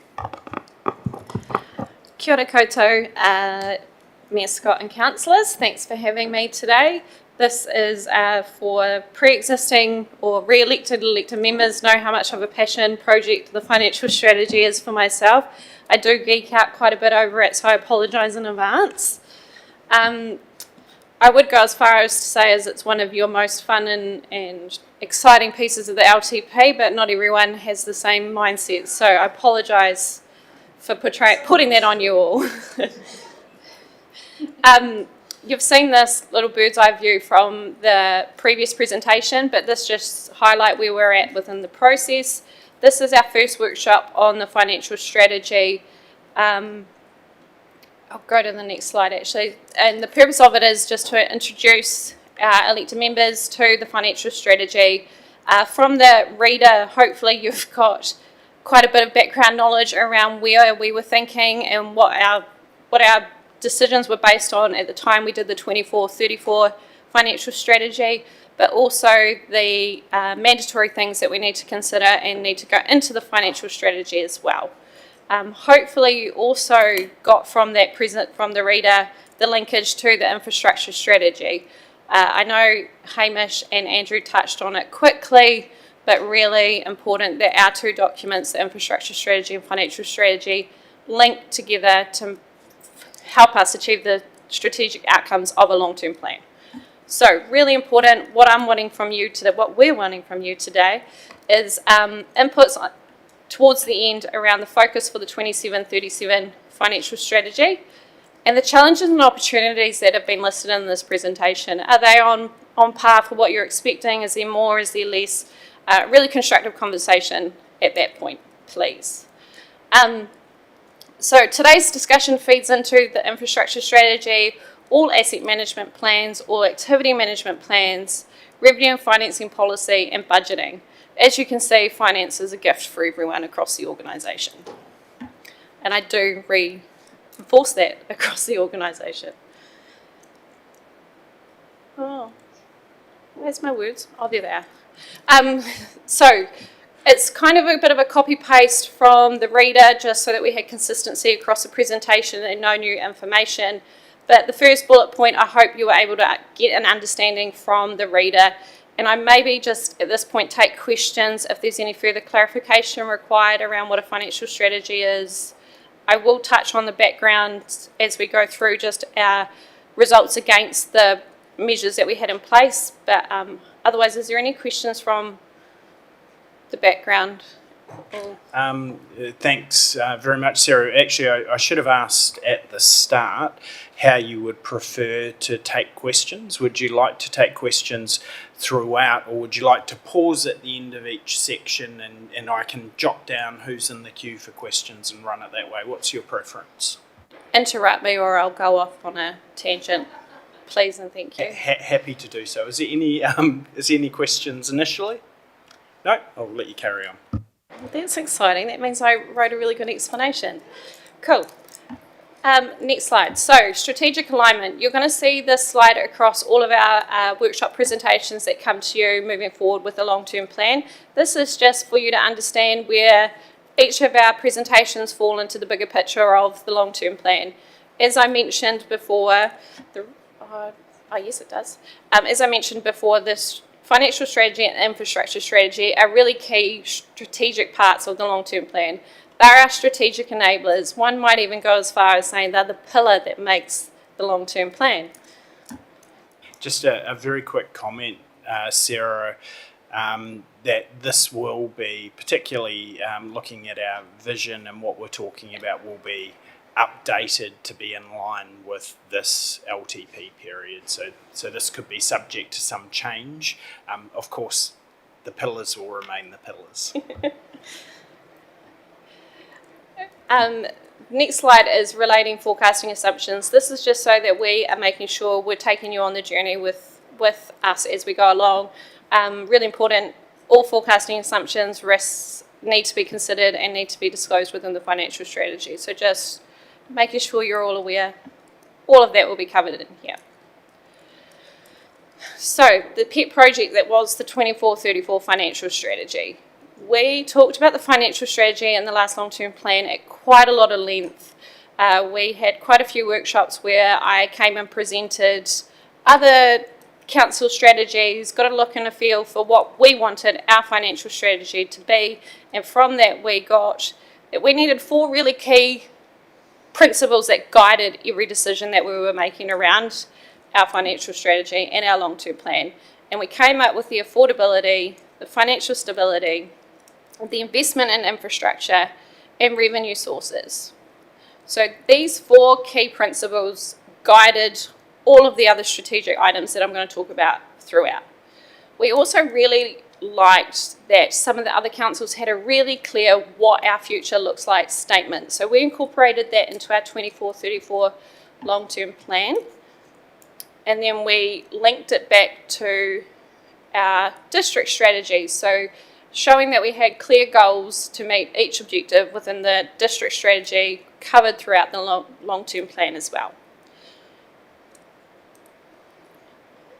These were just really clear. These were in 10 years' time, we have achieved our financial strategy by having achieved all of these. So this is something we'll look to bring back to you throughout the process as well. From all of the work that we did within the financial strategy and the position we were in at the time, we came up with 5 key strategic directions. These were to enable the long-term plan effectively at the end of the day. One of the requirements under the Local Government Act is that we must disclose a rates limit that we will adhere to throughout the long-term plan. This one will obviously look different with rates capping coming in, but that's discussion at the end. But as you can see from here, we've put in what our quantified limits were, what our actual increases were. This is an extract from the long-term plan. And then down here in this graph, which you would have seen at your strategic retreat day, this is all of our historic rates increases and our proposed rates increases. So just trying to show what our actual increases were against what we projected them to be. Just got a question from the Chief Executive. Can I just clarify, Sarah? I probably should have asked you this before, but I'll say, on the from 2020, the 27-28 year forward, this from the current LTP, projected rate rises, did that include depreciation for Three Waters? Yes, our long-term plan had Three Waters included for the entire LTP, which contributed to it being quite a bit of strategic playing to get it to all marry together at the end of the day. So just as a follow-up, so by definition, local water done well, its execution requires a We'll change this. Yep. Yeah. Just a question from Councillor Naylor. A follow-up question to that is that if we actually take the waters out, will that bring us back to closer to what the likely rate caps from central government will be, or will that actually make it harder for us? Oh, that's an open-ended question. It will be a combination. We need to go away from here and as part of this do a complete exercise around what does status quo without Three Waters look like. Our stranded overheads are going to be a really big component of what this is and is a concern that we have and something we're working on as part of the long-term plan. Sarah, would you mind just giving a brief explanation as to what a stranded overhead is, particularly for some of our newer elected members might not be as familiar with the term as some of the rest of us? Stranded overheads, I refer to, let's use finance. So finance is, as I mentioned, is a gift to everyone, which means we fall into a bucket that we call overhead allocation that goes across the entire council external activities. So it feeds into a portion of the Three Waters, it feeds into your parks and facilities. We're a gift for everyone. Obviously, we're just one part of that internal allocation that needs to take place. The likes of your buildings, your administrative buildings, your power, your insurance, our IT costs, our human resource costs, our risk, our assurance. The list is quite extensive. These are all our overheads, and these all get allocated across the entire council.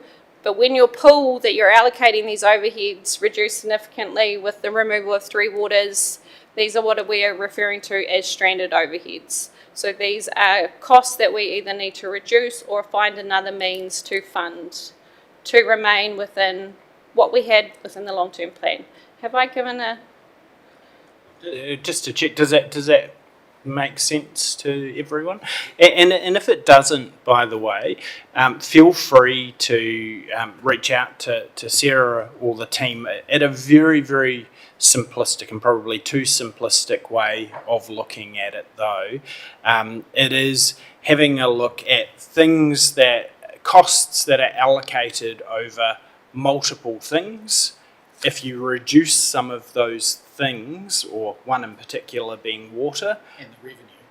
correct, yep, and then reduce the revenue from that, those costs still remain exactly the same. So then they have to be shared amongst what's left and the income that's received from those things that are left, which does make for some difficult decisions that we are going to have to face in this LTP, but important for us to consider. I did do a piece on this within what was the Finance and Performance Committee, so happy to share that agenda with the elected members if that's of help as well. It did detail what we estimated the overheads to be at that point in time, so it might be really good reading. Malcolm touched on this, and I probably should have, and I apologise. What was in the 24-34 was the assumption that Three Waters was to be retained.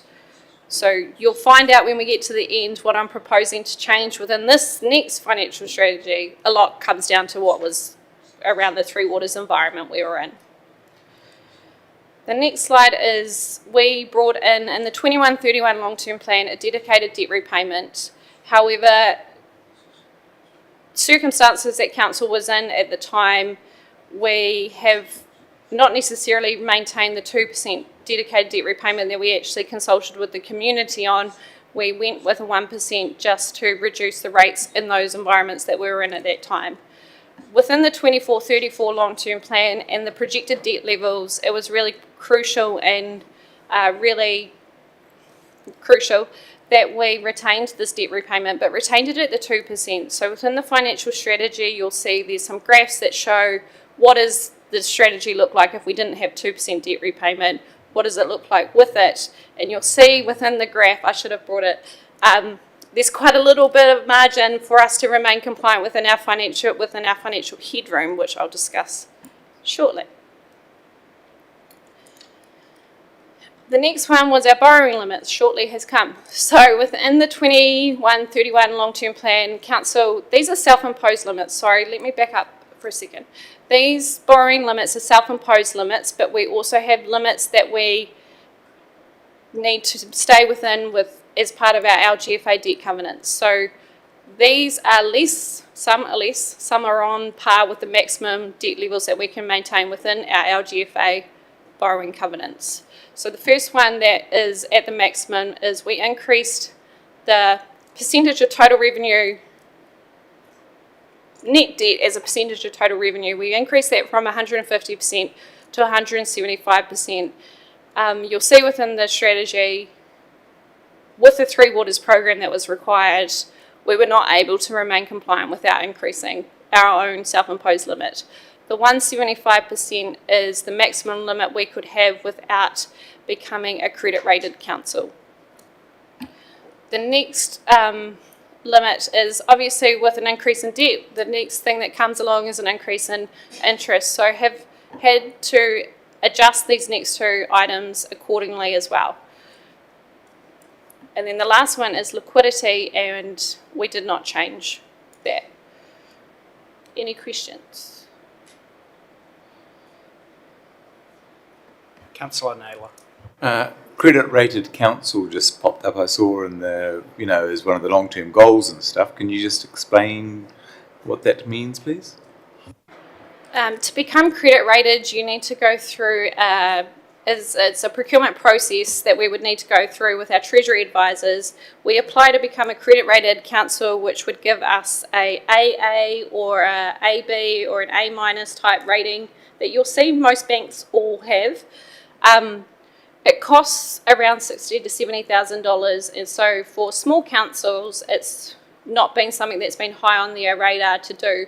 But if you would look at the likes of Horowhenua or Palmerston North, larger councils, they have become credit rated, and it means that their borrowing abilities can increase as a result of the process. We've not done it in the past because it hasn't, you do get a reduction in your interest costs by being a credit rated council, but the cost to become credit rated and maintain the credit rating hasn't exceeded the cost of savings we would make within the interest. However, we identified as part of the long-term plan and the Three Waters program, we were coming pretty close to our financial borrowing limits. So one of the strategies was by year 3, we would be quite far in the process of becoming credit rated council. We've done some work within the Finance and Performance Committees to report on this previously, and with the removal of Three Waters, have determined it's not something that is financially prudent for us to do so at this point in time. Not ruling it out, but just wanted to close that loop. No, thanks very much for the explanation, Sarah. Just the one additional thing to add, there are some advantages, some cost. There's also significant risk for becoming credit rated. So your interest costs can be lower, but depending on the outcome of other things, it can become higher. So yes, very, very pleased to see that it will likely not be needed. Certainly not something I would be advocating unless we were required to do it to meet our objectives. I think most councils that are credit rated found that the credit rating was adjusted in the last 12 months, if my memory serves me correctly, with all of the government reforms and what was happening in the world, still is happening in the world. Their credit rating was actually reduced, which meant their savings and interest costs reduced.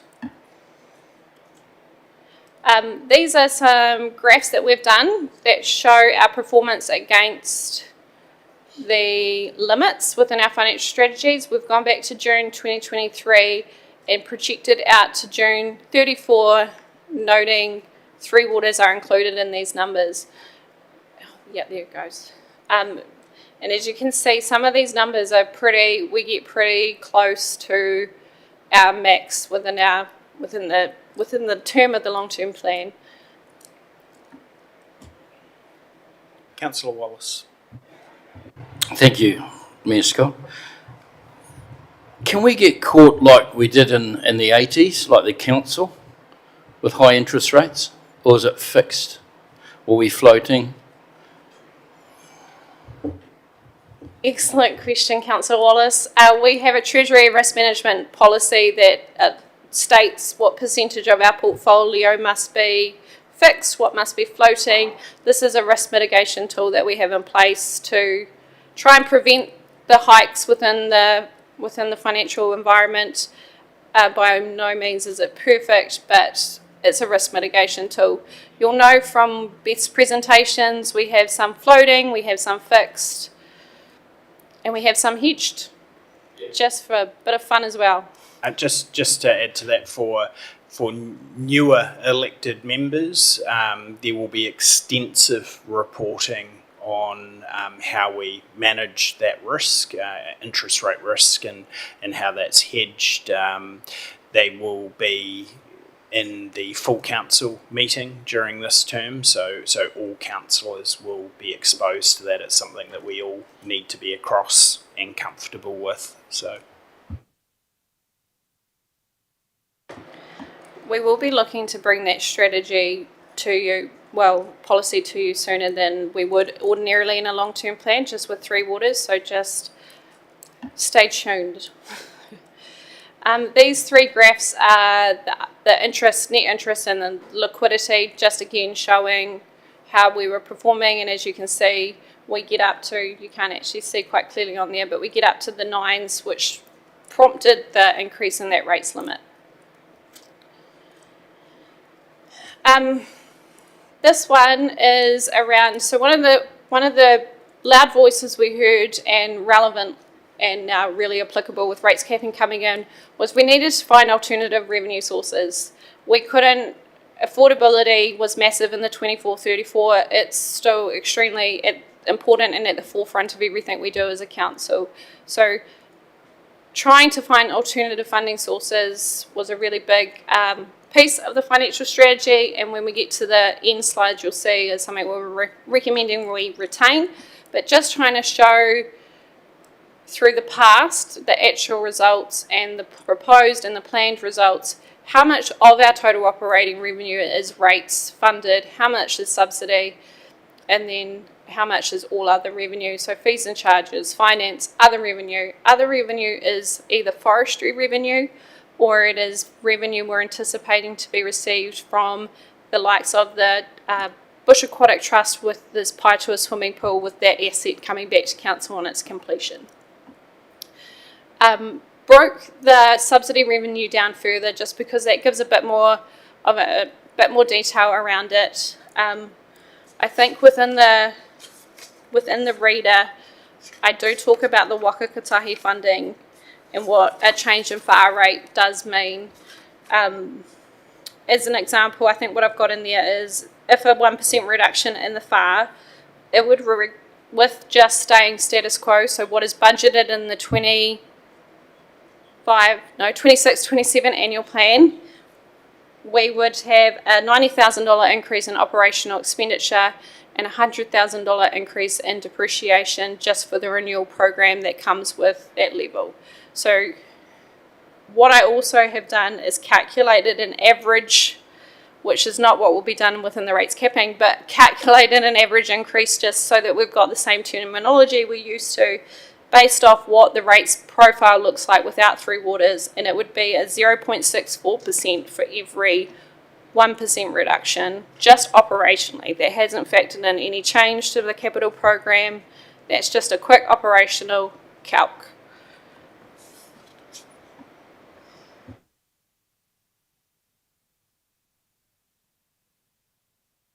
Councillor Wards. Scott, just for clarification for everyone, through you, Scott, to Sarah, on the subsidy revenue breakdown, I mean, obviously there's a big bump in 2023-24 and subsequently a lot of that was Cyclone Gabriel, but so that's the Waka Kotahi. What were the other, because those orange bits of all other were fairly chunky in that period. What were they generally around?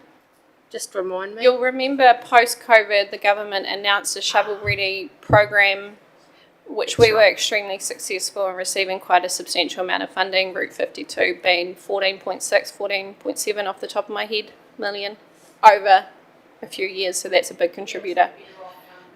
And the Better Off funding's in there as well, yeah.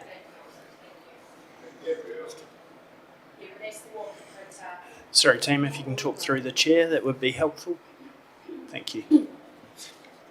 It's not all voting, I mean, the subsidy for Gabrielle wasn't all voting. No, that's what Councillor Woods was just saying, that the other subsidy within those years was the Better Off funding, or funding that we received from DPMC for our recovery aid. Captured within the orange. The next item is a mandatory piece that we have to include within our financial strategy, and one that we talk about at quite a lot of length when we come to adopt an annual plan, a long-term plan, is our balanced budget. What does a balanced budget mean? It means that our total operating revenue covers our total operating expenditure. The closer to 100, the better. That means we haven't overrated, we've rated the correct amount for our operational needs. We, at the time of doing this presentation, we're still working on the 26-27 proposed plan. We have now got it to a point where it is balanced, but we're still refining things. So just, this is draft, by no means is this final, and stressing that this is still to come back. Thank you, very pleased to hear that. Thank you to the team who have done that. Other key financial performance, so other key just really useful pieces of information and things that are disclosed within the financial strategy, because we have strategic directions that we're trying to achieve, but also there's a lot of other information that makes up the bigger picture. So this is just trying to show other bits that make up the bigger picture. So this is our capital spend, or our capital program, what we actually spent and the percentage completion. The next piece is showing the spend. I find this graph actually really interesting. This shows our spend of our capital program by activity. So I think when the DIA performance measures came out, a lot of other councils had a huge significant spend in the all other council activities. Tararua's was quite small, and as you can see from here, our investment has been our roading and our three waters. So just really cool to bring back in, hone in on not all councils can be lumped into the same bucket. I've talked about the operating revenue. So what goes with operating revenue is your operating expense. So just wanting to show, as a council, we're usually a price taker, and these things all feed into how we've sort of performed. The 23-24, is that the right year? Yeah. A lot of that is around Cyclone Gabrielle, and our initial response to Cyclone Gabrielle fell as an operational cost. So just highlighting that that's not normal. But leading up to it, you can see that there's a trend of operating expenses increase. And in the 21-31 long-term plan, we did quite a significant bit of work around the regulatory compliance cost increases council was facing. And that's continued throughout my entire time here at council. Councillor Naylor. So it looks to me that this store has got three waters in, obviously, and so the depreciation and amortisation is getting to be a larger share of the pie the closer we get to the top. Will three waters shrink that quite dramatically? It will shrink it by quite a bit, but want to bring back to our 24-25 annual report, where we completed a significant amount of capitalisation within that. Your Cyclone Gabrielle resilience work that went with that, your Route 52 upgrade, we did see quite an increase in depreciation within our roading network. So yes, it will reduce, but as you build an asset back bigger, better, stronger, you do get a corresponding increase in depreciation that goes with it.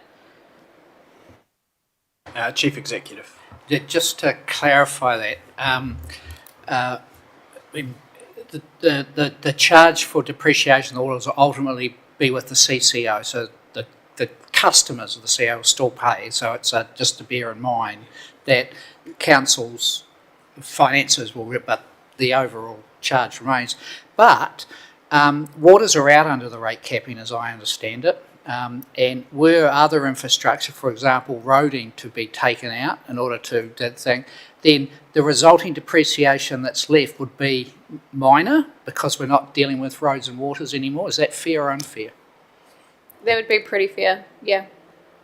I would say 80 to 90% of our depreciation is across our infrastructure. Just my ballpark guess. I don't have the numbers, so please don't quote me back on that at a later date. But I can get the team to confirm that for us if you wish. This next graph is our external debt. So this was our main driver for our change in borrowing limits that we discussed about at the start. So this black line was what we were tracking within the, no it's not, it's actual debt. The orange line was the 21-31 long-term plan. So we haven't deviated significantly from the point where we said we needed to bring in a debt repayment strategy. Our 24-34 line stayed and kind of followed the same sort of pattern. And as we get up here later in the program, the Three Waters team probably cursed me during our 24-34 long-term plan. We had to work together to reprioritise and realign renewal works and programs of works that they were required to do so that we could remain within our financial strategy and our borrowing limits over the life of the plan. The green dot is what the 25-26 annual plan says our debt limits will be, again on par with our LTP. The blue box square is where our proposed 26-27 debt levels are at, again still in line with our 24-34, and then just showing the dramatic cut with the proposed removal of Three Waters debt and what that does, which drives the conversation of bringing that strategy, that policy around treasury management to you sooner. So this is the part where we really want input, and I'm not sure how you wish to do that, Mayor Scott, but I'll leave that up to you. What we've done here is, within the financial strategy, we need to talk about our challenges and the opportunities that we're facing within the 27-37 period. Taking a stab at what these are, by all means is this list final or locked in stone, and it's something that can be interchanged throughout the process as we go through, but how's everyone sort of feeling around our challenges and opportunities? Thanks, Sarah. Just wondering if I could get a little bit more clarity to exactly what you're hoping to get out of here. Is this more of a sense check that we're looking through this, and do we believe that we have that you have it right and that we spot anything that we disagree with? Is this a ranking exercise? Is this looking for anything that people object to or think might be missing? Not a ranking exercise by all means. Is this right? Because this is going to set up the next part of the financial strategy. Please. No, thank you very much for that. If it was a ranking exercise, then affordability would be moved up the top, but I didn't need to say that because it's not a ranking exercise, but I did anyway. Does anyone, and everyone's had this as a reader, so people would have read this already, but giving you just a little bit of time to see what might jump out at you as missing from here, or what do you think should be removed? Very glad to see shared services in there as well, just to say. Councillor Wards. Thanks, Ms. Scott. I don't know if it's part of this list or it's for discussion later on, but, you know, over the years we've sometimes talked about levers that we can pull. So I haven't seen in anything that you've presented, Sarah, the fact that one of the levers we pulled last time was rate smoothing, and the impact that and maybe that discussion needs to be at a later stage rather than include in that. But I would like to see in this list the potential for lever.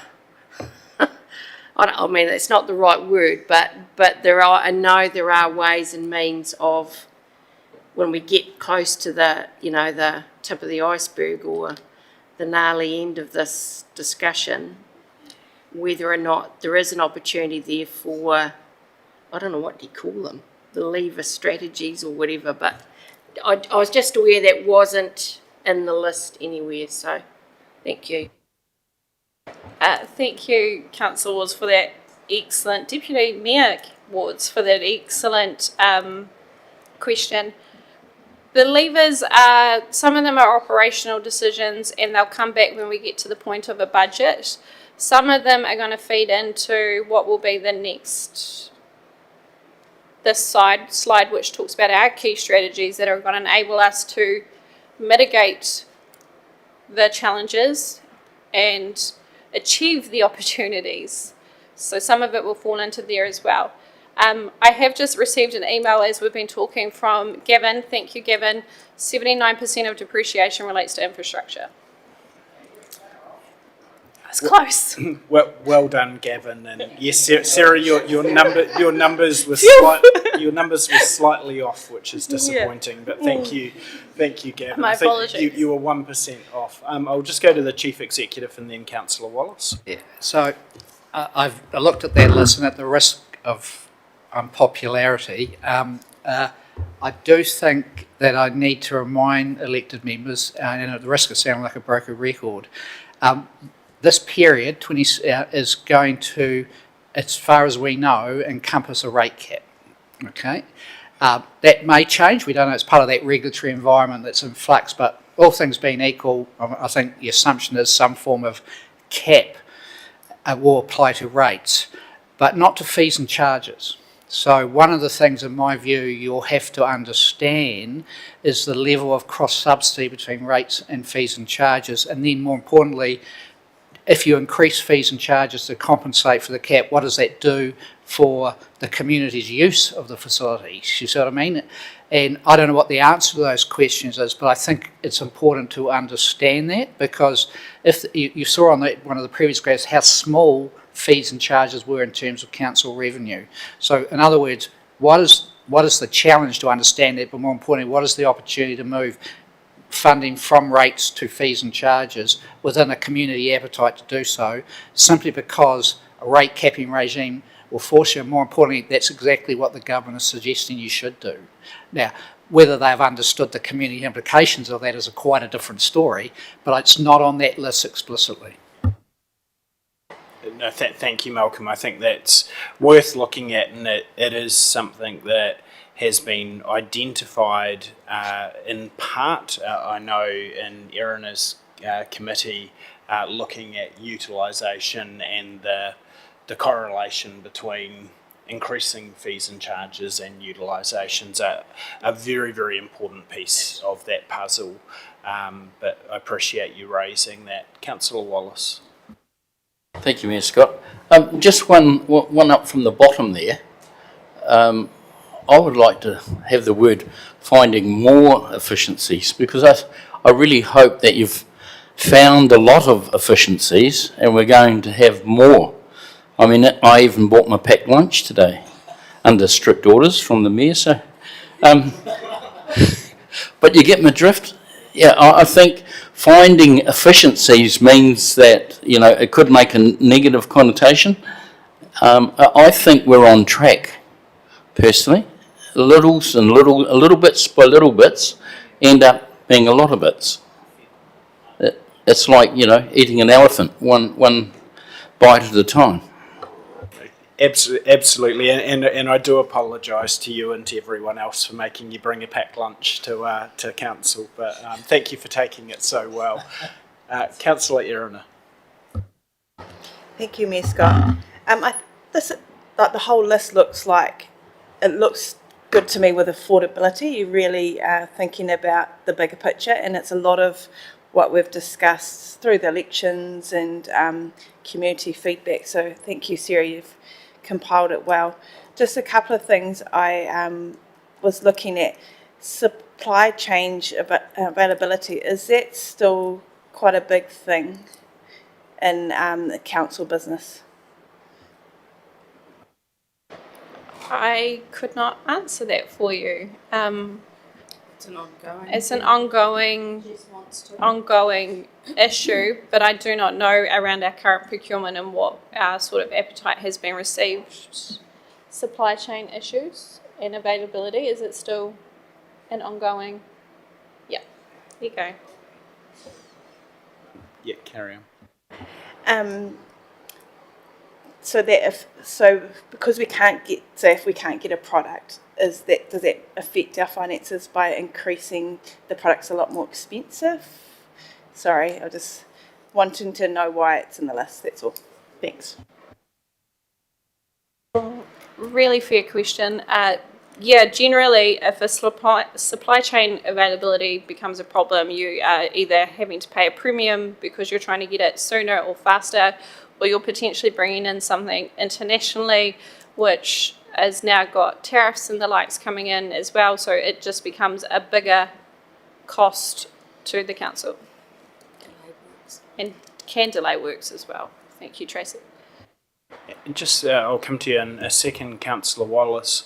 I wonder if explicitly within the challenges and the opportunities we add in, I'm just quickly making sure it's not there, I can't see it, add in growth, because it's both. There's capital expenditure required, but there's also opportunities for new revenue. And growth is a priority for this council. It was a priority for last as well, but it certainly will be a priority for this council. Councillor Wallace. I suppose this is to both Mayor Scott and the finance team. 3 lines up. Have we done a scan on the shared services from the bottom, sorry? Because I think I agree with you, Mayor Scott. And maybe we've got something we can, like Hastings done and other councils have done. Is there an appetite in the political arena of the 67 councils out there that want to do it? Because we've got this island mentality. New Zealand suffers bad from it. We get in our little islands and nobody, that's why you know what I mean? They won't share. So we suffer badly from island mentality. Look, thanks. I'll probably do the first cut of the answer for this. Is there an appetite?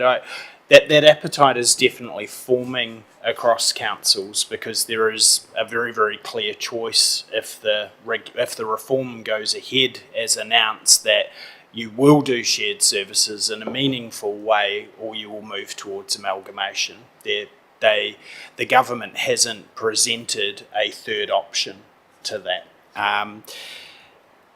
I am discussing it at every opportunity that I have.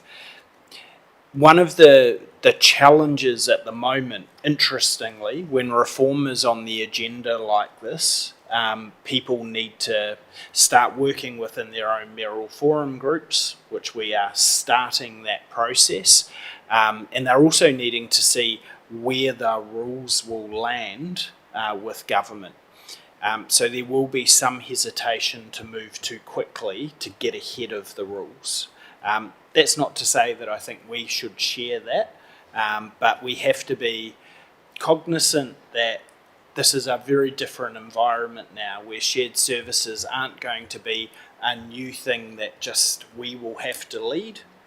It will be a thing that everyone will have to do, or they will just choose to amalgamate, which is shared services in its purest sense, really.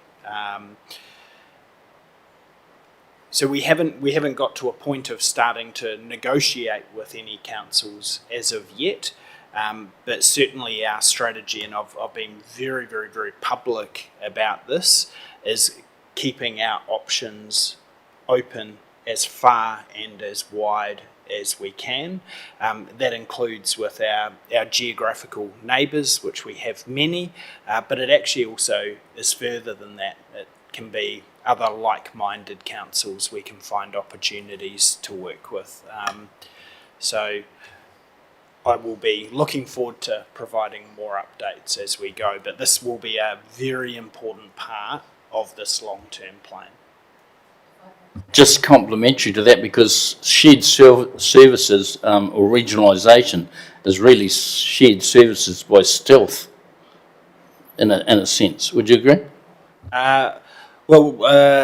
Amalgamation in its purest sense is shared services, but that includes political shared services, which I'm opposed to sharing political services.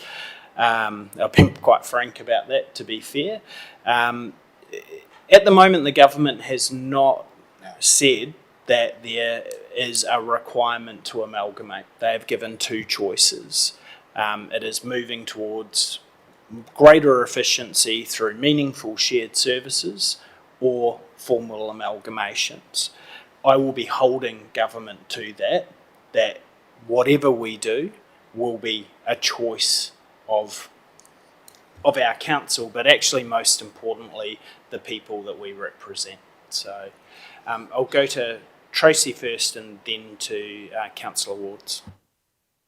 Thanks. I just wanted to reply before we went to another question. We've got a couple more slides moving forward, which gives us a high-level summary as well of what we're asking for you to consider. This slide's more about that you agree that these are relevant topics. So if we start to work numbers, we know that we're going to be bringing interesting information back to you. We don't want to go off and put cost and effort and resource into working these topics if they really do need to come off the board. So that's sort of what we were looking at today. Thanks, Tracy, and great clarification. And I think it's clear that they will be some interesting numbers when they're produced. Councillor Wards. Thanks, Mayor Scott. One of the opportunities I think we have over the next 10 years is collaborating with our community and getting them to do stuff that we currently. So I don't know whether you call it community collaboration but I think there is an opportunity there to have some of our communities step up to do some of the stuff that we're currently providing. Can I just add to that, if you don't mind, Councillor Wards? I think this is an important one for us to be considering within the LTP. In our last one, we made a decision around community funding and community support, where we have in the past had resource to help community apply for external grant funding. So instead of trying to do everything ourselves, trying to set up our communities to be able to do that with money that isn't coming from the ratepayer, we made a decision to reduce that fairly significantly. In the environment that we're about to move into with rates capping, there is going to be even more things that we will not be able to do, but our community will expect. So I think it's worthy of some consideration of how we might be able to move some of the things that we pay for into alternative ways to deliver them. And we will, I'm hearing what you're saying. In our analysis work, if we feel that a service will potentially be considered as reducing, I'd like to think we can bring a recommendation of a solution to be considered as well, along those lines of, if we take this out, what's another opportunity for the community to be able to step in and help us with that? Just so it's not we're taking, but we're looking at it differently in this LTP. Yeah. Councillor Naylor. So I'm skipping to your last slide, which was the, what do you want to see from us? And sorry, I think we'll just let, as we go through, when we get to the last slide. Oh, yeah, okay. Well, I'll leave it for the moment, yeah. Indeed. No, I'm just kidding. Community views, just really wanting to highlight that these are obtained throughout the long-term plan and all community views will be incorporated throughout our long-term plan. Really important piece of work.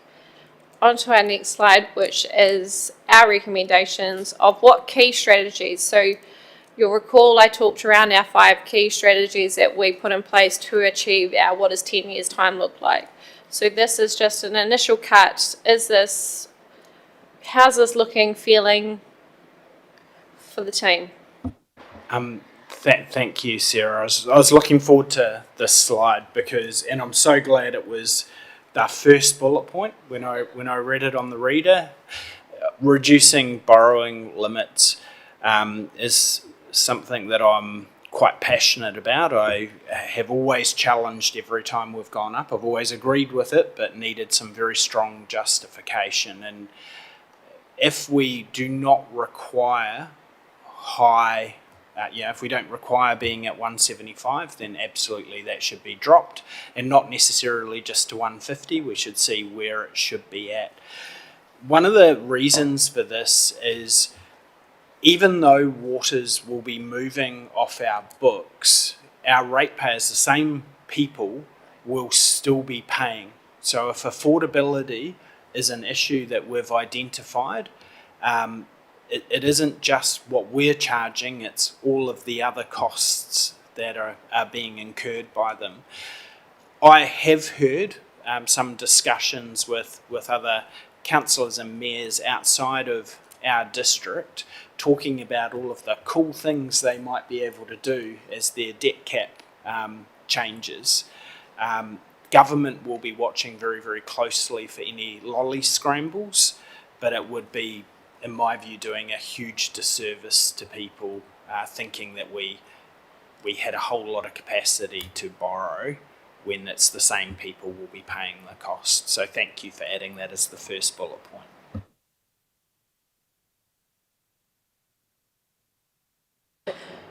Tracy's just asked me to remind that the increase in the 24-34 to the borrowing limits was primarily driven by the Three Waters debt and associated with that.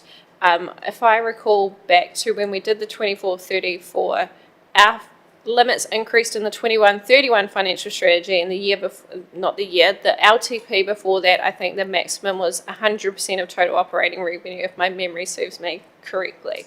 So by all means, it's a limit, right? So we need to just come back to that. It is a self-imposed limit. It is not a target. So whatever we put in as a limit or propose to, I know we will talk about this in quite a lot of depth when it comes to the time, but just really want to reinforce it's not a target. It's a limit to allow us to deliver our long-term plan.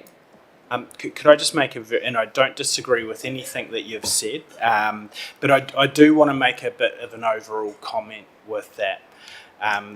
Respectfully, we had 100, that was a limit, not a target. It went to 125, that was a limit, not a target. Quickly went to 150, that was a limit, not a target, then went to 175. Then we talked quite quickly after that about needing to become a credit rated council to see if we could increase that further. Although they might not be targets, we have a history of moving to them very, very, very quickly. So just wanted to highlight that. And if I can just add to that, the focus on affordability, and which is incurred also because of increased funding, which costs us more money, I think they'll be directly linked to our decision making around that a bit more this year. Yeah. Councillor Wallace. Yes, I totally agree with you on that, but I'm just trying to figure out the history, because some people have got it in their head, they're just going to get more money and pay the interest, right? But was going forward, the question I'm asking, going forward, all costs are going up, right? So the money's got to come from somewhere. And I suppose that's the bigger question. So the only way we'll have to look seriously at reducing services, because we can't have this champagne service on a bare income. And because borrowing more money at somewhere, and what you were saying, they just kept climbing. This Councillor Wallace, this is our opportunity to look at how we deliver every service. Absolutely, there may be some things that the community are very comfortable with us reducing, and we're going to have that conversation. There may be things that the community are happy for us to deliver a service in quite a different way. It could even be better, but delivered in a different way that is cheaper. You have potential, well, guaranteed shared services will be within this long-term plan period. So there are many things to consider rather than just reducing services to be able to get to where we need to be. That's part of the equation, but there's a whole lot of jigsaw pieces that are added into that as well.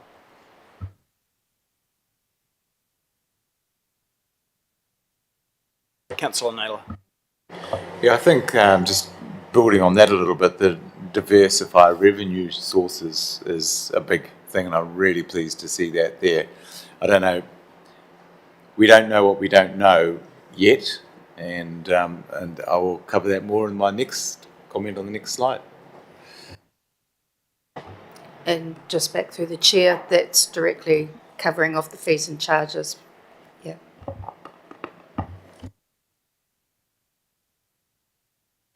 Sorry, through your chair. Councillor Naylor, the next slide is just talking about the next steps. So if you had something. Oh, perfect. Okay. Awesome.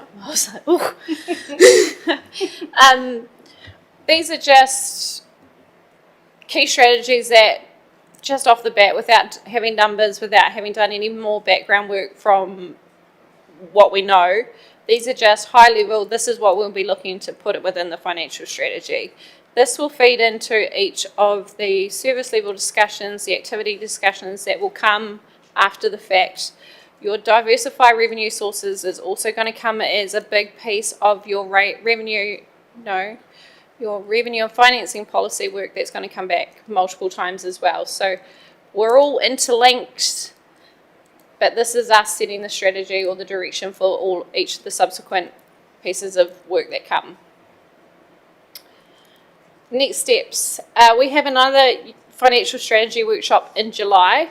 What I haven't included in here is the revenue and financing policy, and my apologies, I probably should have, because we are quite interlinked and what that sort of does. Within your revenue and financing policy, this is where you determine the community benefit that an activity has for the community, which determines the level of rates funding our appetite is to fund by a rate, or how much becomes that user pays, fees and charges type of conversation. So that will be a really big piece of work that's going to feed into this quite significantly.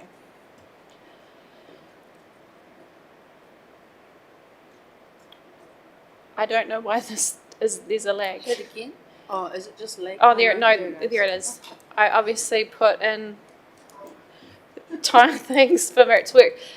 Right, so this is the same slide that we had at the start. So guidance that was needed from elected members, that you gained an understanding around a financial strategy, where it fitted within the long-term plan, and also for us to seek direction around what our challenges and opportunities look like, what our key strategic direction should be. From that conversation, I've got quite a few notes, so that will come back within our next strategy, within our next workshop. But Councillor Naylor. Councillor Naylor. Through the mayor. Oh, sorry. I was super excited to see this at the end after having read through all this stuff, because I've got a little hobby horse, and it's, for those who know me, know that I'm very focused on where New Zealand could be in 25 years' time. And I think that this is an exciting time where we're at this point in time, and there's lots of opportunity. So what I would like to see from the officers is that you've thought outside the box. So, councils have a history of doing things the same way that we've always done, and we've heard from everybody. So everybody, is in agreement on this. I think that we need to be thinking differently. So I'd like to see some really wacky and crazy ideas being thrown back at us that we will absolutely reject. But I don't want to see you wasting a huge amount of time on them either. So, so a 1 or 2 page idea that might be saying, hey, have you thought about this? And because from that, that'll generate discussion that we can then move further forward. So I really want us to think differently. it's, you know, I want to see you using the co-pilot and the AI tools and all that sort of stuff that's out there for you to be able to leverage. And I really want to see, you know, when it comes back to the infrastructure, I want to hear about the automatic pothole machines and the CNC routers and, you know, all that stuff that's happening. What are other organisations doing in New Zealand, but probably even more so in the rest of the world and some of the more advanced nations, even ahead of, you know, New Zealand, so some of the Scandinavian countries and some of those sorts of things. So what I'd really like to see is that, yeah, it isn't just, okay, can we pinch a penny here or, you know, save a pound there. It's, you know, I want to see some creative thinking, so which is not typically associated with councils from my experience. So that's my rant. There you go. To be fair, Councillor Naylor, I think we have some incredibly creative people on staff. One thing I would like to caveat that with, and I don't disagree with what you're saying, is everything does need to be looked through from a lens of affordability. And sometimes wacky ideas can be expensive or high risk, and we need to and we will be sort of coming out with our clear 3 strategic priorities. It'll be no surprise that affordability is one of those. But what I would ask is, if you are going through that exercise, you are running it through that lens, and if it absolutely doesn't meet that lens, then it is too wacky. Absolutely. So I do like it, because I think some creative thinking will be powerful. The other bit that I would challenge, though, is that creative thinking does not just have to come from staff. Staff absolutely have the creativity and the capability of doing that, but this long-term plan is ours. So some of it we should be putting forward some wacky ideas, debating that, seeing if they're the right thing, having staff giving us advice on what the consequences or constraints might be, and perhaps looking at how through this process, because this is a long process we're going to go through, how we can create space for some of those more open discussions. So I like the idea. Let's work out how we can also be putting our flavour and our wacky ideas directly into it as well. I know I have a few, and I'm sure many of us do. Did you have a suggestion, Your Worship? What about selling Akatea to some Saudi tourist organisation? Thank you very much for that, Councillor Johns. I'll do the deal. I'll head over there next week. All right, so through the chair, everyone. Thank you, Councillor Wallace. Yeah, just wacky ideas, but this is a parallel, but it just shows you what can be done. I don't know if you all saw it last night in Ekatahuna, Crown Lynn Pottery. Yeah, absolutely off the, it was just the best advertising for our district. And I know it's not, but it is. It's a parallel, because it's what you're talking about, Councillor Peter. If we can all take that concept and do it, you imagine the powers within the district. Watch 7 Sharp if you're wanting to see that. A great newish Ekatahuna business was featured in a very positive light. So thanks for raising that. Sorry, Tracy. I just wanted to respond to the wacky ideas. We do have wacky ideas, we're going to come up with them, but they will be very controlled around those things that we're talking about. So it will be, like reach for the stars, but then bring it into, we'll always be checking back to, is this going to be where we want to be heading, especially with the strategy. But the other thing I wanted to say was, we're hoping that the team can actually create a financial tool for the activities this time through the LTP, so when they're coming up with their wacky ideas and they're pricing them up, they can see whether the cost of that's going to blow their caps or not. Perfect. Thanks very much. Any further comments? Councillor Wallace. Just a quick one, through you, Mayor Scott? That was close, sorry. Mayor Scott, about what Councillor Peter said about AI, the other Peter on operations, he went to his overseas where he works, Vanuatu, right? And he had a workshop with advanced AI. I would like to put forward, if we could, and ask for that workshop to come forward. I don't know how many people are really sharp with AI in the room. Really sharp. Just and thanks for raising it. I do want to keep this on financial strategy for now as we're looking through. But yeah, I think we've got some real opportunity there. We are quite lucky though that we have some expertise around the council table on AI. Two councillors in particular I know are pretty savvy with it.